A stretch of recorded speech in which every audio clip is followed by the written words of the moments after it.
पूर्णमदः पूर्णमिदं पूर्णात् पूर्णमुदच्यते पूर्णस्य पूर्णमादाय पूर्णमेवावशिष्यते।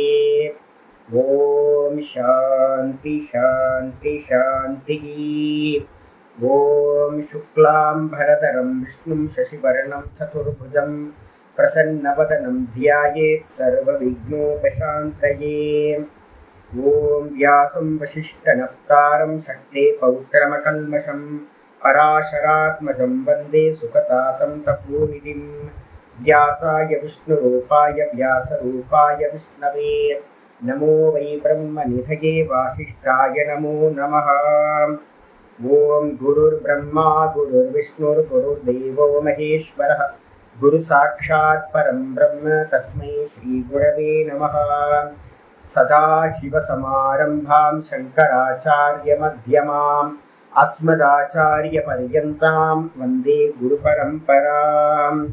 ॐ यो ब्रह्माणं विदधाति पूर्वं यो वै वेदांश्च प्रहिणोति तस्मै तदेवमात्मबुद्धिप्रकाशं मुमुक्षुर्वै शरणमहं प्रपद्ये। ॐ शान्ति शान्ति शान्तिः। ॐ वसुदेवसुतं देवं कंसचाणूरमर्दनं देवकी परमानन्दं कृष्णं वन्दे जगद्गुरुं। यं ब्रह्मा वरुणेन्द्ररुद्रमरुतः स्तुन्वन्ति दिव्यैस्तवैः वेदैः साङ्गपदक्रमोपनिषदैः गायन्ति यं सामगाः ध्यानावस्थिततद्गतेन मनसा पश्यन्ति यं योगिनः यस्यान्तं न विदुःसुरासुरगणाः। देवाय तस्मै नमः देवाय तस्मै नमः। ॐ श्रीकृष्णाय परमात्मने नमः। श्रीकृष्ण कृष्ण कृष्ण। ॐ नारायणः परो व्यक्तात् अण्डमव्यक्तसम्भवम् अण्डस्यान्तस्मिन् लोकाः सप्तद्वीपा च मेदिनी। ஓம். எல்லாருக்கும் நமஸ்காரம். ஈஸ்வரனோட அனுகிரகத்தினால பகவான் நமக்கு மேலே ரொம்ப அனுகிரகம் பண்ணியிருக்கார். அதனால் இந்த பகவத்கீதையில் 17 சாப்டரை நம்ம கம்ப்ளீட் பண்ணியிருக்கோம். பெரிய கிருபா. யாரெல்லாம் முழுசாக நம்ம கேட்டு முடிச்சிருக்கோமோ அவங்களுக்கெல்லாம் காலரை தூக்கி விட்டுக்கலாம். பகவான் எனக்கு மேலே ரொம்ப அனுகிரகம் பண்ணியிருக்கார் அப்படின்னு. பகவானுக்கு ரொம்ப பிரீத்தி இருந்தால் தான் இந்த வாய்ப்பு, இந்த சான்ஸ் நமக்கு பார்த்திங்கன்னா கிடைக்கும். நிறைய பேருக்கு பார்த்திங்கன்னா ஒரு சாப்டரில் போயிடுவாங்க, 2 சாப்டரில் போயிடுவாங்க, 4-5 சாப்டரில் போயிடுவாங்க. என்னோட கிளாஸில் பார்த்திங்கன்னா பகவத்கீதா நான் படிக்கும் போது ஆரம்பித்தவங்க பார்த்திங்க அப்படின்னா பகவத்கீதா ஆரம்பிக்க போகிறேன்னு என்னோடய ஆச்சாரியர் அனௌன்ஸ்மெண்ட் பண்ணோன்னே நூற்றுக்கணக்கான பேர் பார்த்திங்கன்னா சாதுக்கள், கிரகஸ்தர்களில் அங்கே சாதுக்கள் மட்டும்தான் பாடம் படித்தாங்க ரிஷிகேஷில். அப்போ பார்த்திங்கன்னா எனக்கு தெரிஞ்சு பகவத்கீதா கிளாஸ் ஆரம்பிக்கும் போது 150 பேரோ 160 பேரோ, இடம் இல்லை, உட்கார்றதுக்கு இடம் இல்லாமல் ஜன்னல் வழியிலெல்லாம் தொங்கிக்கிட்டு பாடம் கேட்டுட்டு இருந்தாங்க. அதுக்கப்புறம் முடிக்கும் போது பார்த்திங்கன்னா 17வது 18வது சாப்டர் வரும்போது பார்த்திங்கன்னா ஒரு 65 பேர் பார்த்திங்கன்னா மிச்சம் இருந்தோம். அப்போ பார்த்திங்கன்னா ஆல்மோஸ்ட் 100% பார்த்திங்கன்னா போயிட்டாங்க. ஒவ்வொருத்தருக்கும் மனசு பார்த்திங்கன்னா கலைச்சி விட்ரும். நிறைய விக்னம் பார்த்திங்கன்னா இந்த வேதாந்தத்தில் உள்ள வரும்போது நிறைய விக்னம் வரும். ஆத்தியாத்மிகத்தில் பார்த்திங்க அப்படின்னா மனசோ இல்லை தேகமோ ப்ராப்ளம் பண்ணி பாதி பேர் போயிடுவாங்க. அதுக்கப்புறம் ஆதி பௌதிக துக்கம்னு மற்ற மனுஷங்க நிறைய ட்ரபிள் கொடுத்து அதனால் போயிடுவாங்க. அதுக்கப்புறம் பார்த்திங்கன்னா நமக்கு இருக்கவே இருக்க ஆதி தெய்வீகம்ன்ற துக்கம். தேவர்கள்லாம் பார்த்துக்கிட்டே இருப்பாங்க, ஐயோ இவன் சிரவணம்லாம் பண்ண ஆரம்பிச்சிட்டானே, நம்ம கையை விட்டு போயிடுவானே, நமக்கு அடிமையாக இருந்துக்கிட்டு இருந்தவன் நமக்கு தாண்டி போயிடுவானே அப்படின்னு தேவர்களுக்கு பார்த்திங்கன்னா யாரெல்லாம் சிரவணம் பண்ணுறாங்களோ அவங்க மேலே பெரிய கோபம் வரும். ஏன்னா நீங்கள் எல்லாம் என்ன பண்ணுவீங்க, ஆகுதி கொடுக்காம சதா காலமும் பார்த்திங்கன்னா பூஜை புனஸ்காரம்லாம் பண்ணாமல் சதா ஆத்ம பூஜையிலே ஈடுபட ஆரம்பிப்பீங்க. அப்போ அவங்களுக்கெல்லாம் சங்கல்பத்தெல்லாம் தியாகம் பண்ணுவீங்க, ஹோமங்கள்லாம் நிஷ்காமியமாக பண்ண ஆரம்பிப்பீங்க. இதெல்லாம் பண்ண ஆரம்பித்தோன்னு அவங்களுக்கு என்ன ஆகுனா, ஐயோ இவன் நம்மளை கைவிட்டு போயிடுவான். ஒரு ஆடு நம்மளை விட்டு போயிடுச்சு அப்படின்னா ஆட்டு எடை எனக்கு வந்து பார்த்தீங்கன்னா விட்டுருவானா? 1000 ஆட்டுல ஒரு ஆடு விட்டு போனா போட்டோம் அப்படின்னு விட்டுருவானா? விடமாட்டான். அப்ப வந்து பாத்தீங்கன்னா என்ன பண்ணுவாங்க, தேவர்கள் எல்லாம் பார்த்துக்கிட்டே இருப்பாங்களாம். விக்னகர்த்தாரக, இந்த மோட்ச மார்க்கத்துல விக்னம் பண்றது யாரு அப்படின்னா இந்த தேவர்கள் தான். அப்ப ஆத்தியாத்மிகத்துல நமக்கு நிறைய ட்ரபிளை கொடுத்து வந்து பாத்தீங்கன்னா கிரகங்கள் அது இதுன்னு நிறைய ட்ரபிள் கொடுத்து இந்த மோட்ச மார்க்கத்துல இருந்து எப்படியாவது நம்ம அபார்ட் பண்ணி ஆகணும் அப்படின்னு நம்மளை முயற்சி பண்ணும். அப்ப அதெல்லாம் தாண்டி ஒருத்தன் வந்து பாத்தீங்க அப்படின்னா ஒரு கிரந்தத்தை கம்ப்ளீட் பண்றான் அப்படின்னா அதுக்கு பெரிய கிருப்பா வந்து பாத்தீங்கன்னா ஈஸ்வர கிருப்பா வேணும். அதனால இப்ப தொடர்ந்து நம்ம யாரெல்லாம் இந்த 18வது சாப்டருக்குள்ள என்ட்ராகிறோமோ அவங்களை எல்லாத்துக்கும் மேலையும் ஈஸ்வரனோட அனுகிரகம் பரிபூர்ணமா இருக்கு அப்படின்னு நம்ம தெரிஞ்சுக்கலாம். அப்ப வந்து பாத்தீங்கன்னா இந்த 18வது சாப்டர் வந்து இன்னையில இருந்து நம்ம ஆரம்பிக்க போறோம். இந்த 18வது சாப்டருக்கு வந்து பாத்தீங்க அப்படின்னா என்ன விஷயம் அப்படின்னு கேட்டீங்கன்னா, நம்ம தலைப்பே வந்து பாத்தீங்கன்னா போட்டிருக்கோம் மோக்ஷ சந்நியாச யோகா அப்படின்னு பேர். இந்த மோக்ஷம் அப்படின்றத அடையறதுக்கு வந்து பாத்தீங்கன்னா உபாயம் எது அப்படின்னு கேட்டீங்கன்னா சந்நியாசம். மோக்ஷம்ன்றத அடையறதுக்கு உபாயம் சந்நியாசம். அப்போ வந்து பாத்தீங்கன்னா 2 விஷயத்தை வந்து பாத்தீங்கன்னா இந்த அத்தியாயத்துல பேச போறோம். முதல்ல மோக்ஷம்ன்றத பத்தி பேச போறோம். அதுக்கப்புறம் அதுக்கான சாதனமா இருக்கக்கூடிய சந்நியாசத்தையும் நம்ம பேச போறோம். அப்ப எப்பவுமே சாதனத்தை பேசிட்டு தானே சாத்தியத்தை பேசணும். சாதனம் தான் நம்மள சாத்தியத்தை அடையறதுக்கு உபாயமா இருக்கிறது. அதனால முதல்ல என்ன பண்ண போறோம் அப்படின்னு கேட்டீங்கன்னா, இவன் அர்ஜுனன் வந்து பாத்தீங்கன்னா இந்த சந்நியாசத்தை பத்தி எனக்கு ஒரு கிளாரிட்டி வேணும்னு கேள்வி கேட்க ஆரம்பிக்கிறான்.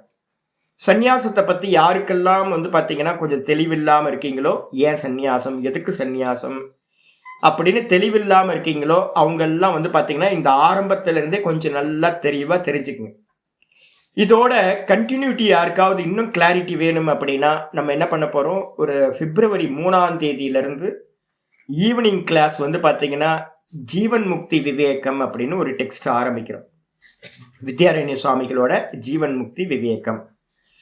அந்த ஜீவன் முக்தி விவேகத்துல வந்து பாத்தீங்கன்னா முதல் பிரகரணமே வந்து பாத்தீங்கன்னா பிரமாண பிரகரணம்னு பேரு. அதுல முதல்ல எடுத்தோடனே சந்நியாசத்தை பத்தின விசாரம் தான் அங்க பண்ண போறோம். அப்போ இங்க கொஞ்சம் ஒரு 3 நாள் 4 நாள் வந்து பாத்தீங்கன்னா இங்க விசாரம் போகும். இதுக்கப்புறம் நம்ம அடுத்தடுத்த மூவ் பண்ண ஆரம்பிச்சிருவோம். ஆனா வந்து பாத்தீங்கன்னா ரொம்ப டீப்பா தெரியணும் அப்படின்னா நீங்க வந்து பாத்தீங்கன்னா இந்த ஜீவன் முக்தி விவேகத்துல முதல் கொஞ்சம் கிளாஸ் யாரெல்லாம் கீதாக்கு வரீங்களோ அவங்கெல்லாம் வந்து பாத்தீங்கன்னா ஒரு 10 கிளாஸாவது வந்து பாத்தீங்கன்னா ஜீவன் முக்தி விவேகத்துல கேட்டீங்க அப்படின்னா யூடியூப்ல போடுவோம். கேட்டீங்க அப்படின்னா உங்களுக்கு இன்னும் கிளாரிட்டி வர ஆரம்பிச்சிடும். இப்போ சந்நியாசம் அப்படின்றது வந்து பாத்தீங்க அப்படின்னா மோக்ஷம்னு என்ன தெரிஞ்சாதான் நமக்கு வந்து பாத்தீங்கன்னா சந்நியாசம் தேவையா தேவையில்லையா அப்படின்னு ஒரு ஐடியாவுக்கு வரும். இப்போ இந்த காலத்துல என்னவா ஆயிருக்கு அப்படின்னு கேட்டீங்கன்னா எல்லாத்தையும் மெர்ஜ் பண்ணிட்டோம். இப்போ எல்லாருமே பிரவிற்த்தி நிவிற்த்தி எல்லாத்தையும் இன்ஸ்டிடியூஷன் என்ன பண்ணிருக்கு அப்படின்னு கேட்டீங்கன்னா ஒரு பெரிய காரியம், நல்ல காரியம் பண்ணியிருக்கு. என்னன்னு கேட்டீங்கன்னா குளோபலைசேஷன் பண்ண மாதிரி என்ன இப்போச்சு, தர்மங்களை எல்லாத்தையும் ஒன்று கலந்து பார்க்க ஆரம்பிச்சிருச்சு. இன்ஸ்டிடியூஷன் பண்ண வேலை வந்து பார்த்தீங்கன்னா ஒரு 70ஸ்க்கு மேலே இந்த காரியத்தை நிறைய பண்ணியிருக்காங்க. அப்போ வந்து வாஸ்தவத்தில் என்ன சித்தாந்தம் என்ன அப்படின்னு கேட்டிங்கன்னா மோக்ஷம்ன்றதுக்கு லட்சணம் என்ன அப்படின்னு ஃபர்ஸ்ட் தெரிஞ்சுங்க. மோக்ஷம்ன்றதுக்கு லட்சணம் வந்து பார்த்தீங்கன்னா ஸ்வஸ்வரூப அவஸ்தானம் மோக்ஷமித்யபிதீயதே, இதான் லட்சணம். தன்னுடைய சொந்த சொரூபத்தில் வந்து பார்த்தீங்கன்னா எஸ்டாப்ளிஷ் ஆகிறது, நிலை நிற்றல் எதுவோ அதுக்கு பேர் தான் வந்து பார்த்தீங்கன்னா மோக்ஷம் என்று சொல்லப்படுகிறது. சொரூப அவஸ்தானம், சிம்பிளா சொன்னீங்கன்னா சொரூப அவஸ்தானம். நம்மளுடைய சொரூபம் எது அப்படின்னு கேட்டீங்க அப்படின்னா நான் சச்சிதானந்த பரபிரம்ம சொரூபமா இருக்கேன். இந்த நான் அப்படின்றது வந்து பார்த்தீங்க அப்படின்னா இப்போ நம்ம ஹேண்டில் பண்ணிட்டு இருக்கோமே நான் அப்படின்னு தேகத்தோடு சேர்ந்த நான் இல்லை, வெறும் நான். இந்த வெறும் நான் தான் பிரம்ம தத்துவம். அகம் பிரம்மாஸ்மி தத்துவமசி, அயமாத்மா பிரம்ம, சோயமாத்மா சதுஷ்பாத் அப்படின்லாம் வந்து பார்த்தீங்கன்னா நிறைய மந்திரங்கள் வந்து பார்த்தீங்கன்னா என்ன பண்ணுது, இந்த ஆத்மாவை தான் பிரம்மம் அப்படின்னு வந்து பார்த்தீங்கன்னா எஸ்டாப்ளிஷ் பண்ணுது. இந்த ஆத்மா தான் பிரம்மம், பிரஜானம் பிரம்ம, வெறும் கான்சியஸ்னஸ் நான் அப்படின்னு சொல்லக்கூடிய கான்சியஸ்னஸ் தான் பிரம்மம். அந்த பிரம்மத்துக்கு பேர் தான் மோக்ஷம்னு பேர், பிரம்மஸ்வரூபம். மோக்ஷம்ன்றது பிரம்மஸ்வரூபம். அப்போ நான் வந்து பாத்தீங்கன்னா இருக்கு. ஆனா இப்ப நம்ம எங்க நிக்கிறோம் அப்படின்னு கேட்டீங்கன்னா நம்ம நிக்கிற இடம் வந்து பாத்தீங்கன்னா தேகத்துல நான் அப்படின்னு நிக்கிறோம். ஜாகிரத அவஸ்தையில நம்ம நிக்கிறது வந்து பாத்தீங்கன்னா ஸ்தூல தேகத்துல நான் அப்படின்னு நிக்கிறோம். சொப்பனத்துல வந்து பாத்தீங்கன்னா சூக்ஷ்ம தேகத்தை நான் அப்படின்னு அபிமானிக்கிறோம், அங்க சூக்ஷ்ம தேகத்துல நிக்கிறோம். அதுக்கப்புறம் தூக்கத்துல வந்து பாத்தீங்கன்னா காரண தேகம்னு சொல்லக்கூடிய அவித்தியால வந்து பாத்தீங்கன்னா நம்ம நிக்கிறோம். நிக்கிறதுக்கு பேரு நிஷ்டான்னு பேரு. இந்த 3 இடத்துல நம்ம வந்து பாத்தீங்கன்னா மாறி மாறி டெய்லி ஒவ்வொரு பிளேஸ்ல நின்றுகிட்டு இருக்கோம். ஆனா சொரூபத்துல நிக்கிறோமா, நான்ல நிக்கிறனா அப்படின்னு கேட்டீங்கன்னா நான்ல நிக்கவே இல்லை. இதுதான் ப்ராப்ளம் நமக்கு. அப்போ எல்லா ஜீவராசிகளும் இந்த 3 அவஸ்தைக்குள்ளார ஜாகிரத சொப்பன சுஷுப்தியில 3 தேகங்கள்ல நிக்கிறோம். வாஸ்தவத்துல நம்ம நானா நிக்கல. இந்த நான் வந்து பாத்தீங்கன்னா ஸ்தூல தேகத்துல நின்னா ஜாகிரத அவஸ்தா, சூக்ஷ்ம தேகத்துல நான் நின்னுச்சு அப்படின்னா சொப்பன அவஸ்தா, அப்புறம் காரண தேகம்ன்ற அவித்யாக்கு பேர் காரண தேகம்னு பேரு. அந்த காரண தேகத்துல தூக்கத்துல ஒன்னும் தெரியலன்னு நின்னுச்சு அப்படின்னா அதுக்கு பேரு சுஷுப்தி அவஸ்தான்னு பேரு. அப்ப இந்த நான் எப்போ வந்து நான்ல நிக்குதோ, நான்லயே எஸ்டாப்ளிஷ் ஆகுதோ அதுக்கு பேரு சொரூப அவஸ்தானம் அப்படின்னு பேரு. அந்த சொரூப அவஸ்தானத்துக்கு பேர் தான் வந்து பாத்தீங்க அப்படின்னா மோக்ஷம் அப்படின்னு சொல்றோம். மோக்ஷம் எங்கேயோ போய் அடையிறது இல்லை, மனசுல நல்லா புரிஞ்சுக்கணும். மோக்ஷம் என்பது எங்கேயோ போய் கைலாயம் வைகுண்டம் இது மாதிரி சொர்க்கம் இது மாதிரி எங்கேயோ போய் அடையிறது இல்லை. சொர்க்கம், இந்த மோக்ஷம் என்பது என்னுடைய ஆத்மஸ்வரூபத்துக்கு பேர் தான் மோக்ஷம் அப்படின்னு வந்து பாத்தீங்கன்னா தெளிவா தெரிஞ்சுக்கணும். சரி, இந்த நான்ல எஸ்டாப்ளிஷ் ஆகிறது தான் மோக்ஷம் அப்படின்னா இந்த மோட்சத்தை அடைகிறதுக்கு என்ன உபாயம் அப்படின்னா ரொம்ப சிம்பிள். எப்படி நம்ம வந்து பாத்தீங்கன்னா ஜாகிரதத்தைய விட்டுட்டு சொப்பனத்துக்கு போறோம், சொப்பனத்தை விட்டுட்டு வந்து பாத்தீங்கன்னா டீப் ஸ்லீப் போறோம். இது டெய்லி நடந்துகிட்டே இருக்கு. ஸ்தூல தேகத்தை தியாகம் பண்ணி சூக்ஷ்ம தேகத்துக்கு போறோம். அப்ப ஸ்தூல தேகத்தோட அனுபவம் கொஞ்சம் கூட நமக்கு உண்டாகிறதே இல்லை. அதே மாதிரி வந்து பாத்தீங்கன்னா தூக்கத்துக்கு போகும்போது சூக்ஷ்ம தேகத்தையும் விட்டுட்டு வந்து பாத்தீங்கன்னா எந்த ஒரு ஐடென்டிபிகேஷனும் இல்லாம, எந்த ஒரு ஐடென்டிட்டியும் இல்லாம நம்ம என்ன பண்றோம், தூக்கத்துல வந்து பாத்தீங்கன்னா நான் அப்படியே வெறுமனே எந்த அடையாளமும் இல்லை நமக்கு. அங்க வந்து ஆனந்தமா நம்ம தூங்கிட்டு இருக்கோம் நம்ம. அப்போ அங்க வந்து என்ன இருக்கு அப்படின்னா அவித்யான்னு ஒண்ணு வந்து பாத்தீங்கன்னா இருக்கு. அந்த அவித்யாவையும் விட்டுட்டோம் அப்படின்னா மூல காரணமா இருக்கிற அவித்யாவையும் தியாகம் பண்ணிட்டு விட்டுட்டு என்னுடைய சொரூபத்துல வந்து பாத்தீங்கன்னா நிக்கிறது தான் மோக்ஷம் அப்படின்னு பேர். இப்ப வந்து பாத்தீங்கன்னா நமக்கு நேச்சுரா இந்த 3த்தையும் தியாகம் பண்ணிட்டு டெய்லி தூக்கத்துல போய் நம்ம நிக்கிறோம். இத வந்து பாத்தீங்க அப்படின்னா நம்ம ஜாகிரதத்துல இருந்துகிட்டே வந்து பாத்தீங்கன்னா நம்ம பண்ணணும் அப்படின்னா தூங்காமல் தூங்கி இருப்பது எக்காலம். தூங்காமல் தூங்கி தூக்க அவஸ்தைக்கு போயிடணும். அந்த இடத்துல தூக்கத்துல வந்து பாத்தீங்க அப்படின்னா வேக்கப்ல இருக்கிற ஸ்டேஜ் தான் சமாதி அவஸ்தை அப்படின்னு பேர். சமாதின்றது நிர்விகல்ப சமாதின்னு சொல்றோம். அந்த நிர்விகல்ப சமாதியில வந்து பாத்தீங்க அப்படின்னா தானாய் நிற்கின்றான். அப்ப அதுக்கு உபாயம் என்ன அப்படின்னு கேட்டீங்கன்னா, எப்படி நம்ம தூக்கத்துல ஒவ்வொரு நல்ல ஆனந்தத்தை வேணும்னு தானே நம்ம தூக்கத்துக்கு போறோம். எனக்கு வந்து பாத்தீங்கன்னா ஆனந்தம் வேணும், அதுக்கப்புறம் ரீசார்ஜ் பண்ணிக்கணும், எனக்கு டயர்டா இருக்கு, இந்த சம்சாரத்துல விவகாரம் பண்ணி பண்ணி பண்ணி எனக்கு ரொம்ப டயர்ட் ஆயிடுச்சு அப்படின்னு நம்ம என்ன பண்றோம், தூங்க போறோம். ஏப்பா என்னை யாரும் தொல்லை பண்ணாதீங்க, நான் தூங்க போறேன், ஒரு 1/2 மணி நேரம் தூங்கிட்டு வரேன் அப்படின்னு நம்ம சொல்லிட்டு தூங்க போறோம். தூக்கத்துக்காக தான் நமக்கு. ஏன் அப்படின்னா தூக்கம் வந்து பார்த்தீங்கன்னா நமக்கு என்ன இருக்கு, ஆனந்தத்தை கொடுக்குது. அப்ப நம்ம என்ன பண்றோம், தூங்க போகணும் அப்படின்னா நம்ம வந்து பார்த்தீங்கன்னா ஜாகிரதை இந்த ஸ்தூல தேகத்தை எல்லாத்தையும் விடுறோம், விஷயங்கள் ஆடியோ வீடியோ எல்லாத்தையும் விட்டுட்டு வந்து பார்த்தீங்கன்னா நம்ம போறோம். இதே தான் வந்து பார்த்தீங்கன்னா தியாகம்ன்ற சப்தத்துக்கு, சந்நியாசம்ன்ற சப்தத்துக்கு அர்த்தம் எது அப்படின்னா இதுதான், வேற எதுவும் இல்லை. ஒரு ஆனந்தம் வேணும் அப்படின்னா நீங்க என்ன பண்ண வேண்டியிருக்கு, வேற ஒன்றை விட்டுட்டு தான் ஆக வேண்டியிருக்கு. இந்த ஜாகிரத அவஸ்தையை விட்டாதான் நீங்க வந்து பாத்தீங்கன்னா என்ன பண்ண முடியும், ஜாகிரதத்தையும் சொப்பனத்தையும் விட்டாதான் நீங்க டீப் ஸ்லீப்ல ஆனந்தத்தை அனுபவிக்க முடியும். அப்ப நான் இல்லை நான் விட மாட்டேன், நான் வந்து பாத்தீங்கன்னா ஜாகிரதத்தையும் விட மாட்டேன், சொப்பனத்தையும் விட மாட்டேன், ஆனா எனக்கு வந்து டீப் ஸ்லீப்ல இருக்கிற ஆனந்தம் எனக்கு கிடைக்கணும் அப்படின்னு ஒருத்தன் முயற்சி பண்ணானா முடியுமா அப்படின்னா முடியவே முடியாது. அப்ப வந்து பாத்தீங்கன்னா நம்ம எப்படி வந்து ஸ்தூல தேகத்தை விட்டா சூக்ஷ்ம தேகம், சூக்ஷ்ம தேகத்தை விட்டா பெரிய ஆனந்தம் கிடைக்குது டீப் ஸ்லீப்ல. அப்ப டெய்லி டீப் ஸ்லீப்ல ஒரு ஆனந்தம் கிடைக்குது, அங்க அவித்யா இருக்குன்னும் போதே ஒரு ஆனந்தம் கிடைக்குது அப்படின்னா அந்த அவித்யாவையும் தியாகம் பண்ணிட்டோம் அப்படின்னா என்ன கிடைக்கும், சொரூப அவஸ்தானம்ன்ற தன்னில் தான் நிற்றல் வந்து பாத்தீங்கன்னா கிடைக்கும். அப்போ நம்மளுடைய அனுபவத்திலிருந்தே என்ன கிடைக்குது அப்படின்னா மோக்ஷம் என்பது பேரானந்தம், அதான் பேரானந்த சுரூபம் தான் மோக்ஷம்.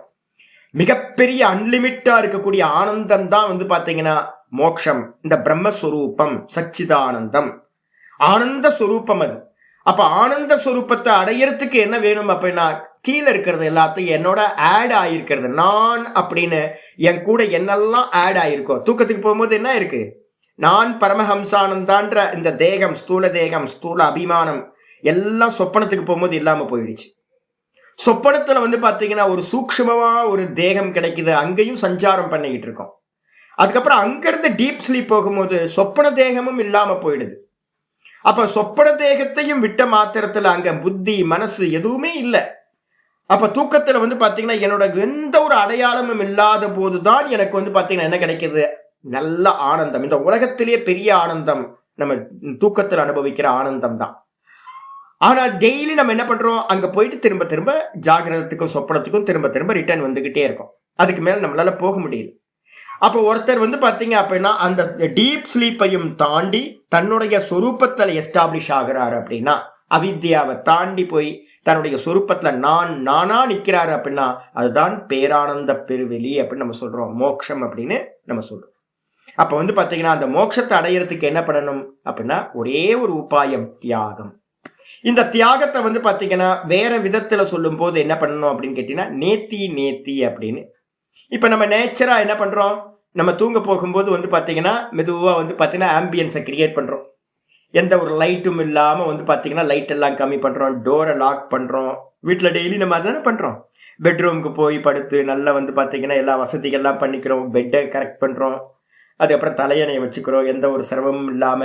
படுக்கும்போது வந்து பாத்தீங்கன்னா எதுவும் உறுத்தக்கூடாதுன்னு என்ன பண்றோம், லைட் வந்து 0 வாட்ஸ் லைட் போடுறோம். சில பேருக்கு ப்ளூ லைட்டு வேணும் 0 வாட்ஸ், சில பேருக்கு ப்ளூ லைட்டு ரெட் லைட்டு ஏதாவது ஒன்று போட்டுக்கிறோம். ரொம்ப லைட்டாக இருக்கும் சில பேருக்கு. எனக்கெல்லாம் வந்து பார்த்தீங்கன்னா லைட்டு பிடிக்கவே பிடிக்காது, 0 வாட்ஸ் கூட நான் ஆஃப் பண்ணிடுறேன்.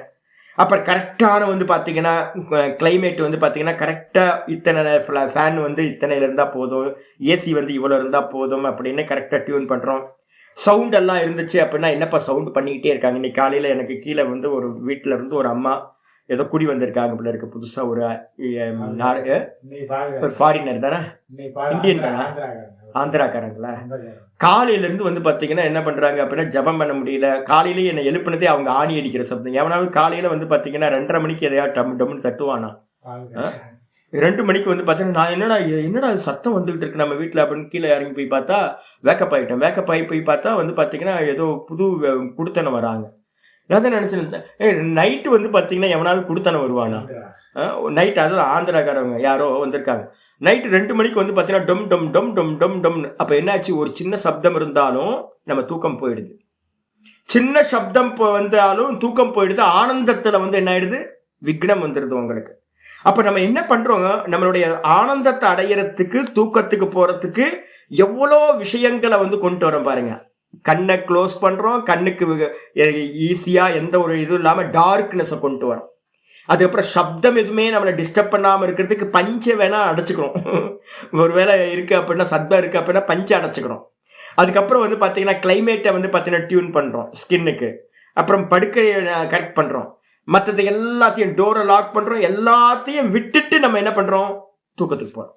சரி, அந்த தூக்கத்துக்கு போகும்போது யாரெல்லாம் விடுறீங்க, உங்களுக்கு ரொம்ப பிரியமான பையனாச்சு அப்படின்னா சனியனை தள்ளிப்போ அப்படின்னு தானே சொல்கிறோம். அவன் டிஸ்டர்ப் பண்ணிக்கிட்டே இருக்கான், சின்ன பையன். அவன் வந்து பார்த்தீங்கன்னா நம்ம மேலே வந்து ஏறி விளையாண்டுட்டு இருக்கான்னு வச்சுங்களேன். என்னடா தூங்க விட மாட்டேன்றா, போடா தள்ளிப்படுறா அப்படின்ட்டு வந்து பையனை எவ்வளோ பிரியமா இருந்தாலும் தள்ளிப்படுன்றோம். பேர குழந்தைங்க வந்து பார்த்தீங்கன்னா தூக்கி ஓரமாக போட்டு நம்ம தூங்க போயிடுறோம். மனைவியா இருந்தாலும் புத்திரனா இருந்தாலும் யாரா இருந்தாலும் நம்ம என்ன பண்றோம், தூக்கத்துக்கு போகும்போது ஏன் கூட்டு போக வேண்டியதுன்னு, தூக்கத்துக்கு ஏன் கூட்டு போக மாட்டேன்றோம். ஏன் அப்படின்னா தூக்கத்துக்கு போகும்போது தனிச்சுதான் போக வேண்டியது. சிம்பிள் லாஜிக் நமக்கு. அப்போ வந்து பார்த்தீங்கன்னா தூக்கத்தில் இருக்கிற ஆனந்தம் தான் இந்த உலகத்தில் ஜீவராசிகள் அனுபவிக்கிற மிகப்பெரிய ஆனந்தம். அந்த இடத்துல சம்சாரம் என்பது இல்லை. ஆனால் வந்து பார்த்தீங்கன்னா அவித்யா இருக்கு, அதனால பீஜம் இருக்கிறதுனால திரும்ப திரும்ப நமக்கு வந்து பார்த்தீங்கன்னா டெய்லி வேக்கப் ஆகி திரும்ப சம்சாரத்துக்கு வந்துடும். ஆனால் தூக்கத்தில் வந்து சம்சாரம் இல்லை. அப்போ தூக்கத்துல சம்சாரம் இல்லை. அப்போ தூக்கத்துல நம்ம என்னெல்லாம் நம்ம தூங்க போறதுக்கு பண்றோமோ அதை ஜாகிரதத்துல பண்ணணும் அப்படின்னா அதுக்கு பேர் வந்து பார்த்தீங்கன்னா சந்நியாசம் அப்படின்னு பேர். அப்போ அந்த பேரானந்தத்தை அடையறதுக்காக நம்ம வந்து தியாகம் பண்ண வேண்டி இருக்கு. அதனால வந்து பாத்தீங்க அப்படின்னா தியாகம் இல்லாம வந்து பாத்தீங்க அப்படின்னா பண்ண முடியாது. இந்த தியாகத்தை வந்து பாத்தீங்கன்னா சாஸ்திரம் சொல்லுது, நேத்தி நேத்தி இத்தியாத்மா. இந்த ஆத்மாவை அடையிறதுக்கு என்ன பண்ணணும் அப்படின்னு கேட்கும் போது, நம்ம பிராத்தஸ்மரணம் டெய்லி வந்து பாத்தீங்கன்னா முன்னாடி படிச்சுக்கிட்டு இருந்தோம். பிராத்தஸ்மரணத்தில் வந்து பாத்தீங்கன்னா ஒரு ஸ்லோகம் வந்து பாத்தீங்கன்னா சங்கரர் எழுதும் போதே சொல்லுவார், என்னேத்தி நேத்தி வச்சனைர் நிகமா அவோச்சுகு அப்படின்னு ஒரு சப்தம் இருக்கு. எல்லா சாஸ்திரங்களும் வந்து பாத்தீங்கன்னா என்ன சொல்லுது, வேதங்கள் எல்லாம் என்ன சொல்லுது அப்படின்னா, இந்த ஆத்மாவை எப்படி அடைய முடியும் அப்படின்னு கேட்டீங்கன்னா, இது இல்லை இது இல்லை இது இல்லை அப்படின்ற ஒரே ஒரு மெத்தட் தான் இருக்கு. அதத்து வியாவிருத்தின்னு ஒரு மெத்தடாலஜி. அதத்து வியாவிருத்தினா நான் அல்லாததை நீக்குதல். அப்ப நானை மட்டும் பிடிச்சுக்கிட்டு நானுக்கு அந்நியமா இருக்கிறத எல்லாத்தையும் இது நான் இல்லை இது நான் இல்லை இது நான் இல்லை இது நான் இல்லைன்னு போனீங்க அப்படின்னா, அந்த ஒடுங்கி ஒடுங்கி ஒடுங்கி ஒவ்வொன்றுத்தையா தியாகம் பண்ணிக்கிட்டே போனீங்கன்னா கடைசியில வெறும் நான்ல மட்டும் நிக்கிறது எதுவோ அப்பதான் உங்களுக்கு ஆத்மா அனுபவம் உண்டாகும். அப்பதான் அதுக்கு பேர் தான் மோட்சம் அப்படின்னு பேர். அப்ப வந்து பாத்தீங்கன்னா நீங்க தியாகத்தை வந்து பாத்தீங்கன்னா யாரெல்லாம் மோட்சத்தை அடையணும்னு ஆசைப்படுறோமோ அவங்களுக்கு வேற வாய்ப்பு சான்ஸ் இல்லவே இல்லை. அப்ப தியாகம் பண்ணாம சந்நியாசம் பண்ணாம வந்து பாத்தீங்க அப்படின்னா மோட்சத்தை அடைய முடியாது. ஆனா பரோட்ச ஞானம் ஒருத்தருக்கு உண்டாகணும்ல. முதல்ல வந்து பாத்தீங்கன்னா இப்ப நான் பேசுறது எல்லாத்தையும் உங்களுக்குள்ளார பரோட்ச ஞானம் ஒருத்தருக்கு உண்டாகணும். பரோட்ச ஞானம்னு என்ன அர்த்தம்? சப்தமா ஒரு அர்த்த கிரகணம் நமக்கு உண்டாகணும். அதுக்கு ஏதாவது சந்நியாசம் தேவையா அப்படின்னா அதுக்கு சந்நியாசம் தேவையில்லை. கிரகஸ்தாசிரமத்துல இருந்துக்கலாம், வானப்பிரஸ்தத்துல இருந்துக்கலாம், பிரம்மச்சாரியா இருக்கலாம். இப்ப நம்ம கிளாஸ்ல வந்து பாத்தீங்கன்னா எல்லாரும் விதவிதமான மனிதர்களா ஒவ்வொருத்தரும் ஒவ்வொரு அவஸ்தையில இருக்கிறோம். சன்னியாசிகளும் இருக்கும், சன்னியாசம் இல்லாதவங்களும் வந்து பாத்தீங்கன்னா இருக்கும்.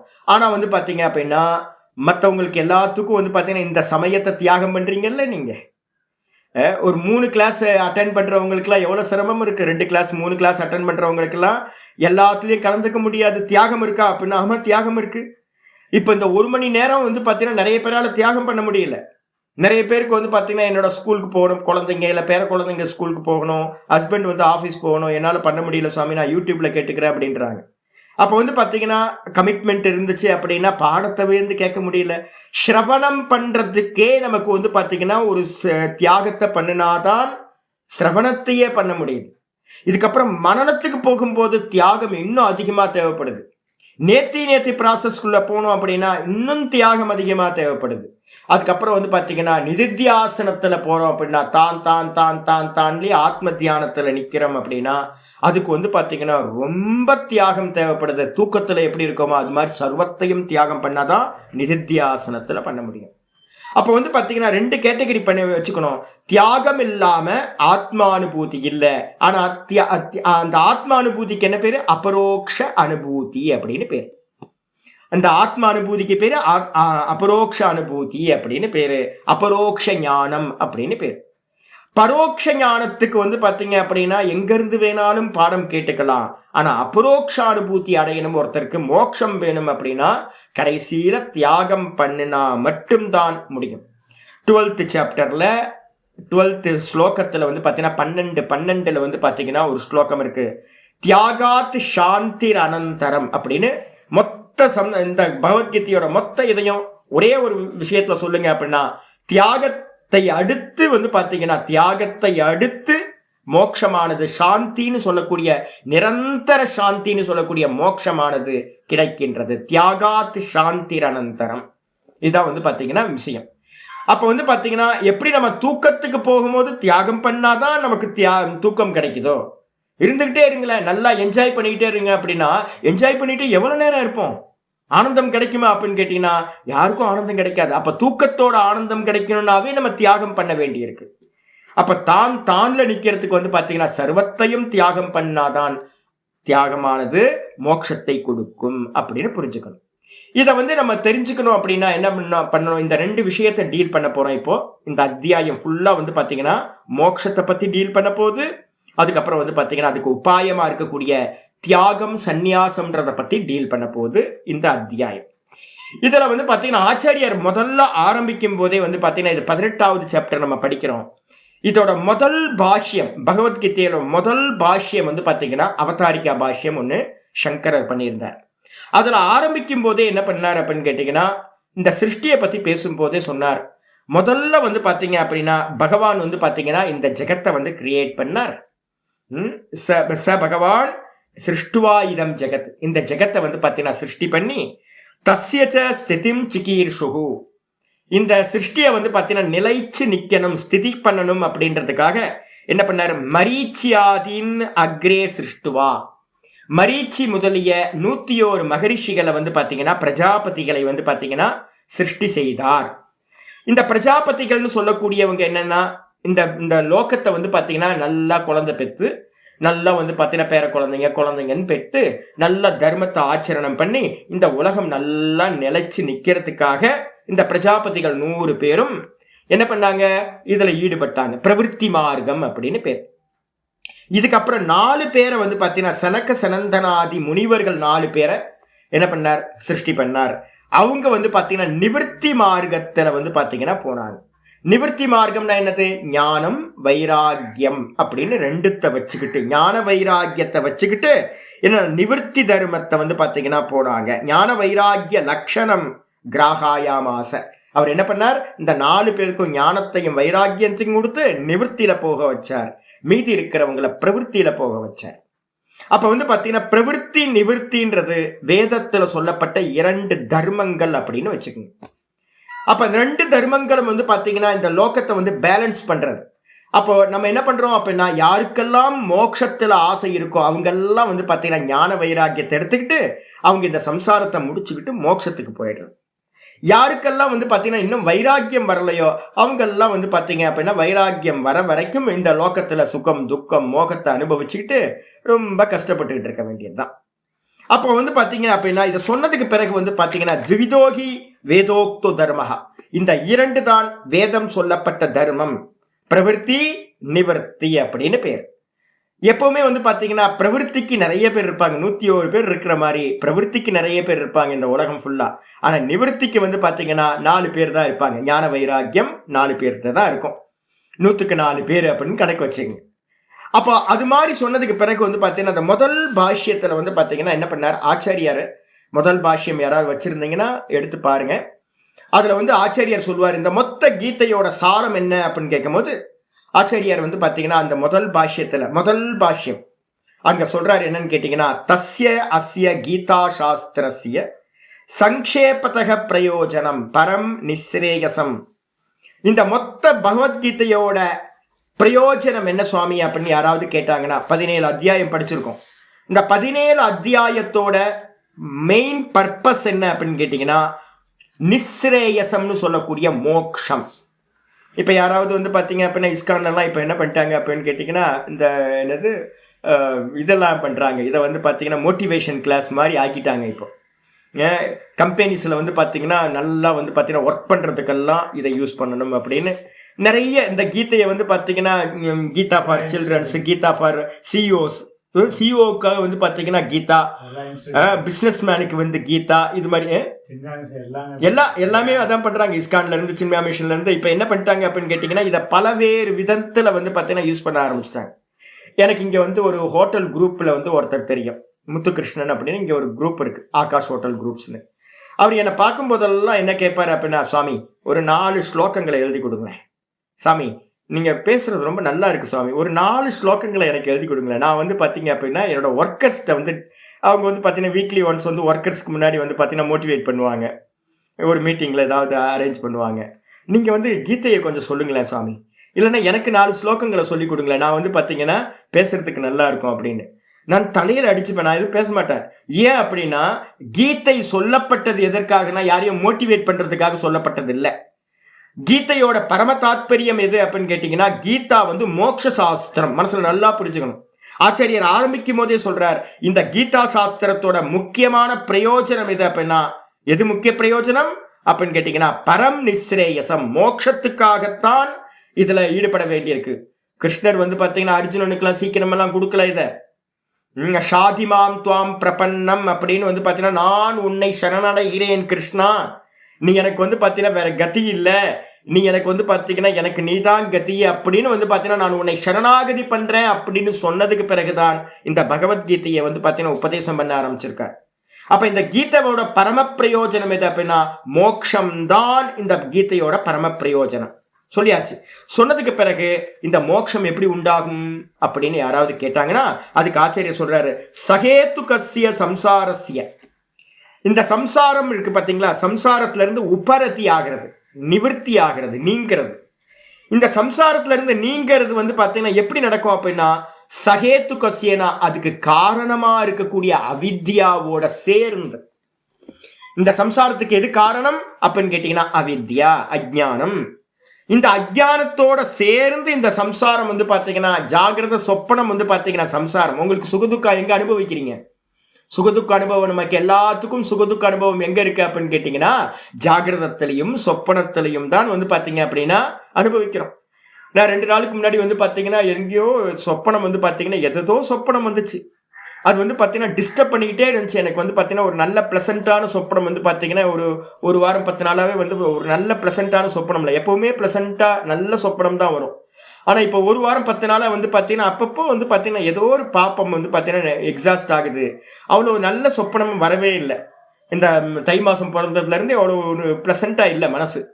அப்போ வந்து பாத்தீங்கன்னா நான் என்ன டிஸ்டர்ப் ஆகிட்டே இருக்கேன், தூக்கத்துல வந்து பாத்தீங்கன்னா டிஸ்டர்ப் ஆகிட்டே இருக்கிறேன். அப்போ வந்து பாத்தீங்கன்னா வெறும் சோகமோகம் துக்கம் வந்து பாத்தீங்கன்னா ஜாகிரதத்துல மட்டும் இல்லை, சொப்பனத்திலையும் நமக்கு சுகம் துக்கம் மோகம் எல்லாமே சம்பவிக்குது. அப்போ வந்து பாத்தீங்கன்னா ஜாகிரதம் சொப்பனம் வந்து பாத்தீங்கன்னா சம்சாரம். இந்த சம்சாரத்துக்கு காரணம் எது அப்படின்னா காரண தேகம்னு டீப் ஸ்லீப்ல இருக்கிறது அவித்யா. டீப் ஸ்லீப்ல என்ன இருக்கு? அவித்யா மட்டும்தான் இருக்கு.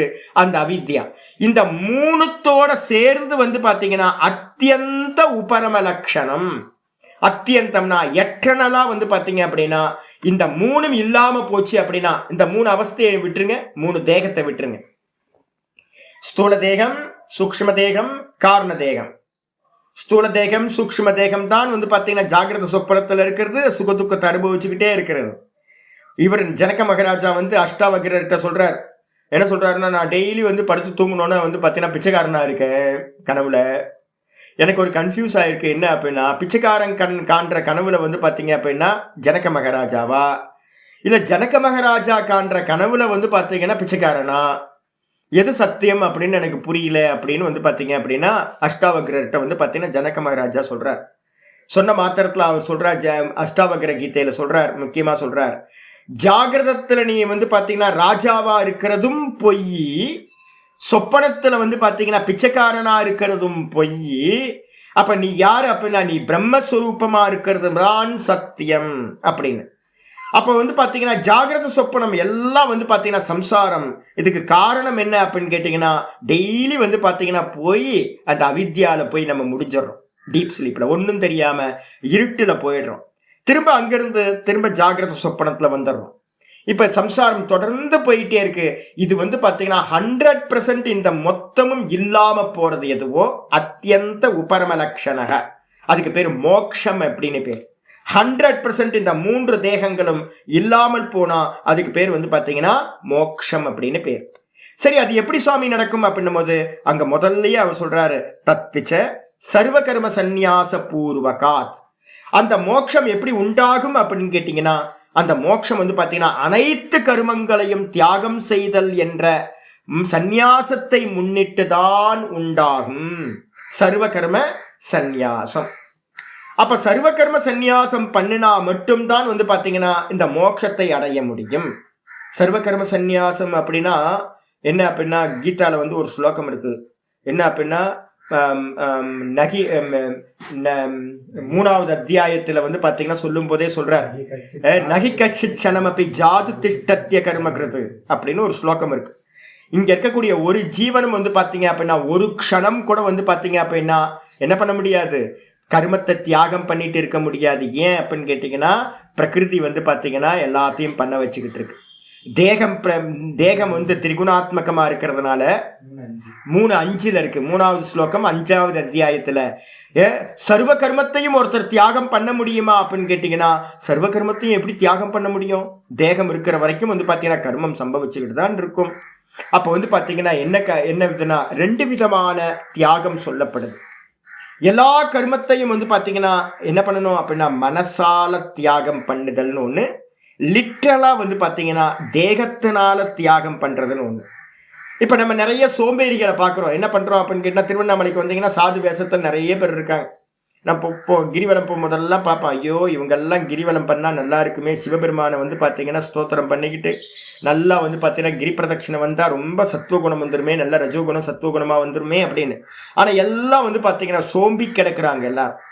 எல்லாரும் வந்து பார்த்தீங்கன்னா தாமசிக்கமாக என்ன பண்ணுறாங்க அப்படின்னா, செயல் பண்ணாமல் இருந்தால் சந்நியாசம் நினச்சிக்கிட்டு அவங்க என்ன பண்ணுறாங்கன்னா, எந்த காரியமும் பண்ணாமல் உட்கார்ந்த இடத்துல உட்கார்ந்துருந்து பிக்ஷை வாங்கி சாப்பிட்டு போகிறவங்க என்ன கொடுக்குறாங்களோ அதை வாங்கிக்கிட்டு பேசாமல் தனக்கும் பிரயோஜனம் இல்லாமல் மற்றவங்களுக்கும் பிரயோஜனம் இல்லாமல் இருக்காங்க.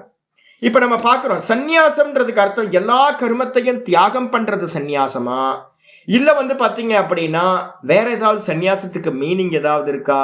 ஏன்னா சாஸ்திரத்துல கீதால சொல்லும் போதே சொல்றார், சந்நியாச சர்வ கர்மங்களையும் தியாகம் பண்றது மூலமா தான் இந்த மோட்சத்தை அடைய முடியும்.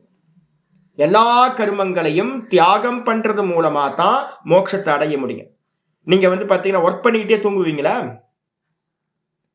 எதையாவது வேலை பண்ணிக்கிட்டே தூங்குவீங்களா? என் ஃப்ரெண்டு ஒருத்தர் என்ன பண்ணுவார் தெரியுங்களா உங்களுக்கு? நந்தகுமார்னு ஒருத்தர் இருந்தார், யோகி. அவர் ரொம்ப ஸ்பெஷல். என்ன அப்படின்னு கேட்டிங்கன்னா, 2 வீலர் ஓட்டிக்கிட்டே போய் தூங்கி போய் அந்த சென்ட்ரல் மீடியனில் போய் மோதி இதாயிருவார். பெரிய ப்ராப்ளம் என்னன்னா, நிமிஷ நேரத்தில் தூங்கிடுவார். டிரைவ் பண்ணிக்கிட்டு இருக்கும்போது தூங்குனா என்ன ஆகும்? ஆக்சிடென்ட் ஆகுமா? அப்போ வந்து பார்த்தீங்க அப்படின்னா நம்ம கிளாஸ் ரூம்லலாம் வந்து பார்த்தீங்கன்னா நம்ம என்ன பண்ணுவோம், ஸ்கூல் படிக்கும் போதெல்லாம் வந்து பார்த்தீங்கன்னா தூங்கிடுவோம். பனிஷ் பண்ணுவாங்களா, என்ன பண்ண மெச்சுவாங்களோ, நீ ரொம்ப நல்லா தூங்கிட்டியே அப்படி யாராவது கொஞ்சுவாங்களா என்ன? அப்போ வந்து பார்த்தீங்கன்னா காரியம் பண்ணிக்கிட்டு இருக்கும் போது வந்து பார்த்தீங்கன்னா தூங்கணும்னா காரியம் கெட்டு போயிடும். காரியம் நடந்துகிட்டு இருக்கும் போது வந்து பார்த்தீங்கன்னா தூங்க முடியாது. நம்ம தூங்கணும்னு பிளான் பண்ணுறோம்னா எல்லா காரியத்தையும் என்ன பண்ணுறோம், நிப்பாட்டுறோம். இப்போ சிம்பிள், நீங்கள் தூக்கத்தில் இருக்கிற ஆனந்தத்தை அடையிறதுக்கு எல்லா கர்மத்தையும் தியாகம் பண்ணி தான் ஆகணும். அதே தான் தூக்கத்தை தாண்டி இருக்கிற துரியம் சொல்லக்கூடிய ஆத்மாவை அடையிறதுக்கும் வந்து பார்த்தீங்கன்னா நீங்கள் கர்மத்தை எல்லாத்தையும் நிப்பாட்டணும், எல்லாத்தையும் தியாகம் பண்ணணும். இந்திரியங்களோட காரியங்கள் எல்லாத்தையும் கண்ணை மூடணும், காதை மூடணும், எல்லாத்தையும் க்ளோஸ் பண்ணிங்கன்னா மட்டும்தான் நீங்கள் வந்து பார்த்தீங்கன்னா ஸ்வரூபத்தில் எஸ்டாப்ளிஷ் ஆக முடியும். அப்போ சர்வ கர்ம சந்நியாசம் தேவையா தேவையில்லையா அப்படின்றதுல எந்த ஒரு இதுவும் இல்லை. நீங்கள் சர்வ கர்ம சந்நியாசம் பண்ணினா தான் வந்து பார்த்தீங்கன்னா ஸ்வரூப அனுபூதியை அடைய முடியும். 6வது சாப்டரில் வந்து பார்த்தீங்க அப்படின்னா ஒரு ரொம்ப முக்கியமான ஸ்லோகம்லாம் சொல்கிறார். சந்நியாசம்ன்றது வந்து பார்த்தீங்க அப்படின்னா இல்லாமல் ஒருத்தர் வந்து பார்த்தீங்கன்னா நிதித்தியாசனத்தை அடையவே முடியாது அப்படின்னு 6வது சாப்டரோட அவதாரிக்கா யாராவது பார்த்தீங்க அப்படின்னா உங்களுக்கு தெரியும். இப்போ உங்களுக்குள்ளார ஒரு கேள்வி வந்து பார்த்தீங்கன்னா வரணும், என்ன அப்படின்னா, சந்நியாசம் எடுத்தாதான் ஞானமா சுவாமி அப்படின்னா, ஆமாம், அபரோக்ஷ ஞானம் அப்படின்னு சொல்லக்கூடியது சந்நியாசத்தினால மட்டும்தான் உண்டாகும். மனசில் நல்லா ஃபிக்ஸ் பண்ணிக்கங்க. ஏற்கனவே நான் சொல்லிக்கிட்டே இருக்கிறது இப்பவும் ஃபிக்ஸ் பண்ணிக்கங்க. அபரோக்ஷ அனுபூதி அடையிறதுக்கு சர்வத்தையும் தியாகம் பண்ணினா மட்டும்தான் முடியும் அனுபூதி. அப்புறம் பரோட்ச ஞானத்துக்கு வந்து பார்த்தீங்கன்னா யார் யார் எங்கே வேணாலும் இருந்துக்கிட்டு நம்ம என்ன கொஞ்சோண்டு தியாகம் பண்ணால் கூட போதும், நமக்கு வந்து பார்த்தீங்கன்னா இந்த சப்த அர்த்தங்களை வந்து பார்த்தீங்கன்னா நல்ல முறையில் அடைய முடியும் அப்படின்னு. இப்போ வந்து பார்த்தீங்கன்னா அர்ஜுனனுக்கு வந்து பார்த்தீங்கன்னா நிறைய கேள்வி கேட்டு எல்லாத்தையும் பண்ணதுக்கு பிறகு ஆச்சாரியர் வந்து பார்த்தீங்கன்னா ஆரம்பத்திலேயே சொன்னதுக்கு பிறகு சொல்கிறாரு, ஞானம் சந்நியாச லக்ஷணம் அப்படின்னு ஒரு சப்தத்தை வந்து அவதாரிக்கா பாஷ்யத்தில் சொல்கிறார். ஞானம் சந்நியாச லக்ஷணம். ஞானம் சந்நியாச லட்சணம்னா ஞானம்னா என்ன அப்படின்னு கேட்டிங்கன்னா, எது நித்தியம் எது அனித்தியம், எது ஆத்மா எது அனாத்மா அப்படின்ற ஒரு ஞானம் ஒருத்தருக்கு வந்துச்சு அப்படின்னா அந்த ஞானம் வந்து பார்த்தீங்கன்னா அனாத்ம விஷயங்களை எல்லாத்தையும் விட்டுட்டு சொரூபத்தில் ஞான சொரூபத்தில் எஸ்டாப்ளிஷ் ஆக முடியும். அப்போ ஞானம் இல்லாமல் வந்து பார்த்தீங்கன்னா சந்நியாசம்ன்றது வந்து பார்த்தீங்கன்னா சரியாக பொருந்தாது. ஞானம் இல்லாத சந்நியாசம் ஆபாச சந்நியாசம் அப்படின்னு பேர். வெறும் தோற்ற மாத்திரமா இருக்கும் ஒழிய அது வந்து பார்த்தீங்கன்னா மோட்சத்தை கொடுக்கறதுக்கு சாமர்த்தியம் இல்லை.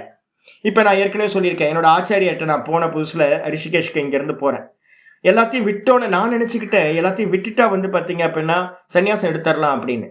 நான் இங்கேருந்து போன மாத்திரத்தில் ரிஷிகேஷில் வந்து பார்த்தீங்க அப்படின்னா ஒரு லைஃப்பில் என்னோட சொல்கிறேன் பாருங்க. நான் வந்து பார்த்தீங்கன்னா டெல்லி போனேன். டெல்லி போனதுக்கு பிறகு அங்கேருந்து ஹரித்வார் போகிறேன். ஹரித்வார்லாம் எனக்கு தெரியவே தெரியாது. நான் நினச்சிக்கிட்டு இருக்கேன் ஏதோ காடு மேடாக இருக்கும் போல இருக்குது, எல்லாம் பில்டிங்ஸ்லாம் இருக்காது, நகரம்லாம் சிட்டிலாம் இருக்காது. அது வந்து பார்த்திங்கன்னா வெறும் பர்ணசாலைகளாக இருக்கும், ரிஷிமார்கள்லாம் இருப்பாங்க, நம்ம போய் வந்து பார்த்தீங்கன்னா அந்த கூட்டத்தில் ஐக்கியமாயிடலான்னு. நான் ட்ரெயினில் போய் சேர்றேன். அங்கே போகும்போது பார்த்தா வந்து பார்த்தீங்கன்னா பெரிய சிட்டி. எனக்கு பக்கத்தில் ஒரு சன்னியாசி வந்து ஒரு கேரளாவிலேருந்து வந்த சன்னியாசி எனக்கு பழக்கமானார். எனக்கு வந்து பார்த்தீங்கன்னா தமிழ் தெரியும், ஹிந்தி தெரியாது. அந்த சன்னியாசிக்கு வந்து பார்த்தீங்கன்னா நல்லா ஹிந்திலாம் தெரியும். அவர் என்ன பண்ணார், கொஞ்சம் லாஸ்ட்டு போகும்போது என்கிட்ட நல்ல பணம் இருந்துச்சு. நான் ஒரு ஆஃபீஸ் ஒர்க்காக தான் நான் போயிருக்கேன் டெல்லிக்கு. அப்போ நல்ல பணம் வச்சுருந்தேன், நிறைய பணம் இருந்ததுனால அவர் என்ன சொன்னார், சுவாமி நான் உங்களை கூப்பிட்டு போய் எல்லாத்தையும் காட்டுறேன், நீங்கள் வந்து பார்த்தீங்கன்னா மணி ஸ்பெண்ட் பண்ணுங்க, நான் வந்து உங்களுக்கு இடத்தெல்லாம் காட்டுறேன் அப்படின்னு. சரி நான் ஒத்துக்கிட்டேன், எனக்கு தெரியாது ஏதோ. நானும் அந்த சன்னியாசியும் என்ன பண்ணோம், ரிஷிகேஷ் ஹரித்துவார் எல்லாம் சுற்றி பார்த்தோம். எனக்கு வந்து பார்த்தீங்கன்னா நான் ரிஷிகேஷ் போகணும்னு வந்திருக்கேன், ஆனால் இன்னும் ஃபிக்ஸ் ஆகலை. நான் சன்னியாசத்தை ஃபுல்லாக லைஃப் இதை ஃபுல்லாக வரணும் அப்படின்னு இன்னும் தெரியாது நமக்கு. அப்படி ஃபேன் ஷர்ட்டோடு தான் இருக்கேன். நான் நல்லா ஷூலாம் போட்டு ஃபேன் ஷர்ட்டோடு இருக்கேன். இந்த சன்னியாசி என் கூட வர நல்லா ஸ்பெண்ட் பண்ண மணி எல்லாம் ஸ்பெண்ட் பண்ணி எல்லாம் வந்தோடனே எனக்கு தீர்மானமே ஆகிப்போச்சு. என்ன அப்படின்னு கேட்டிங்கன்னா, இந்த பூமி தான் நம்ம பூமி. கங்கையை பார்த்தோன்னே அவ்வளோதான், ஆள் விழுந்துட்டேன் நான். இமயமலையும் அந்த கங்கையும், ஐயோ இந்த ஜீவனத்தில் வந்து பார்த்தீங்கன்னா இந்த கங்கா தான் நமக்கு வந்து பெரிய இது. போய் பார்த்தோம் அப்படின்னா நம்மளோட பிரகிருதியே இல்லை, அது வேற பிரகிருதி. தேவலோகம்னா தேவலோகம் தான்.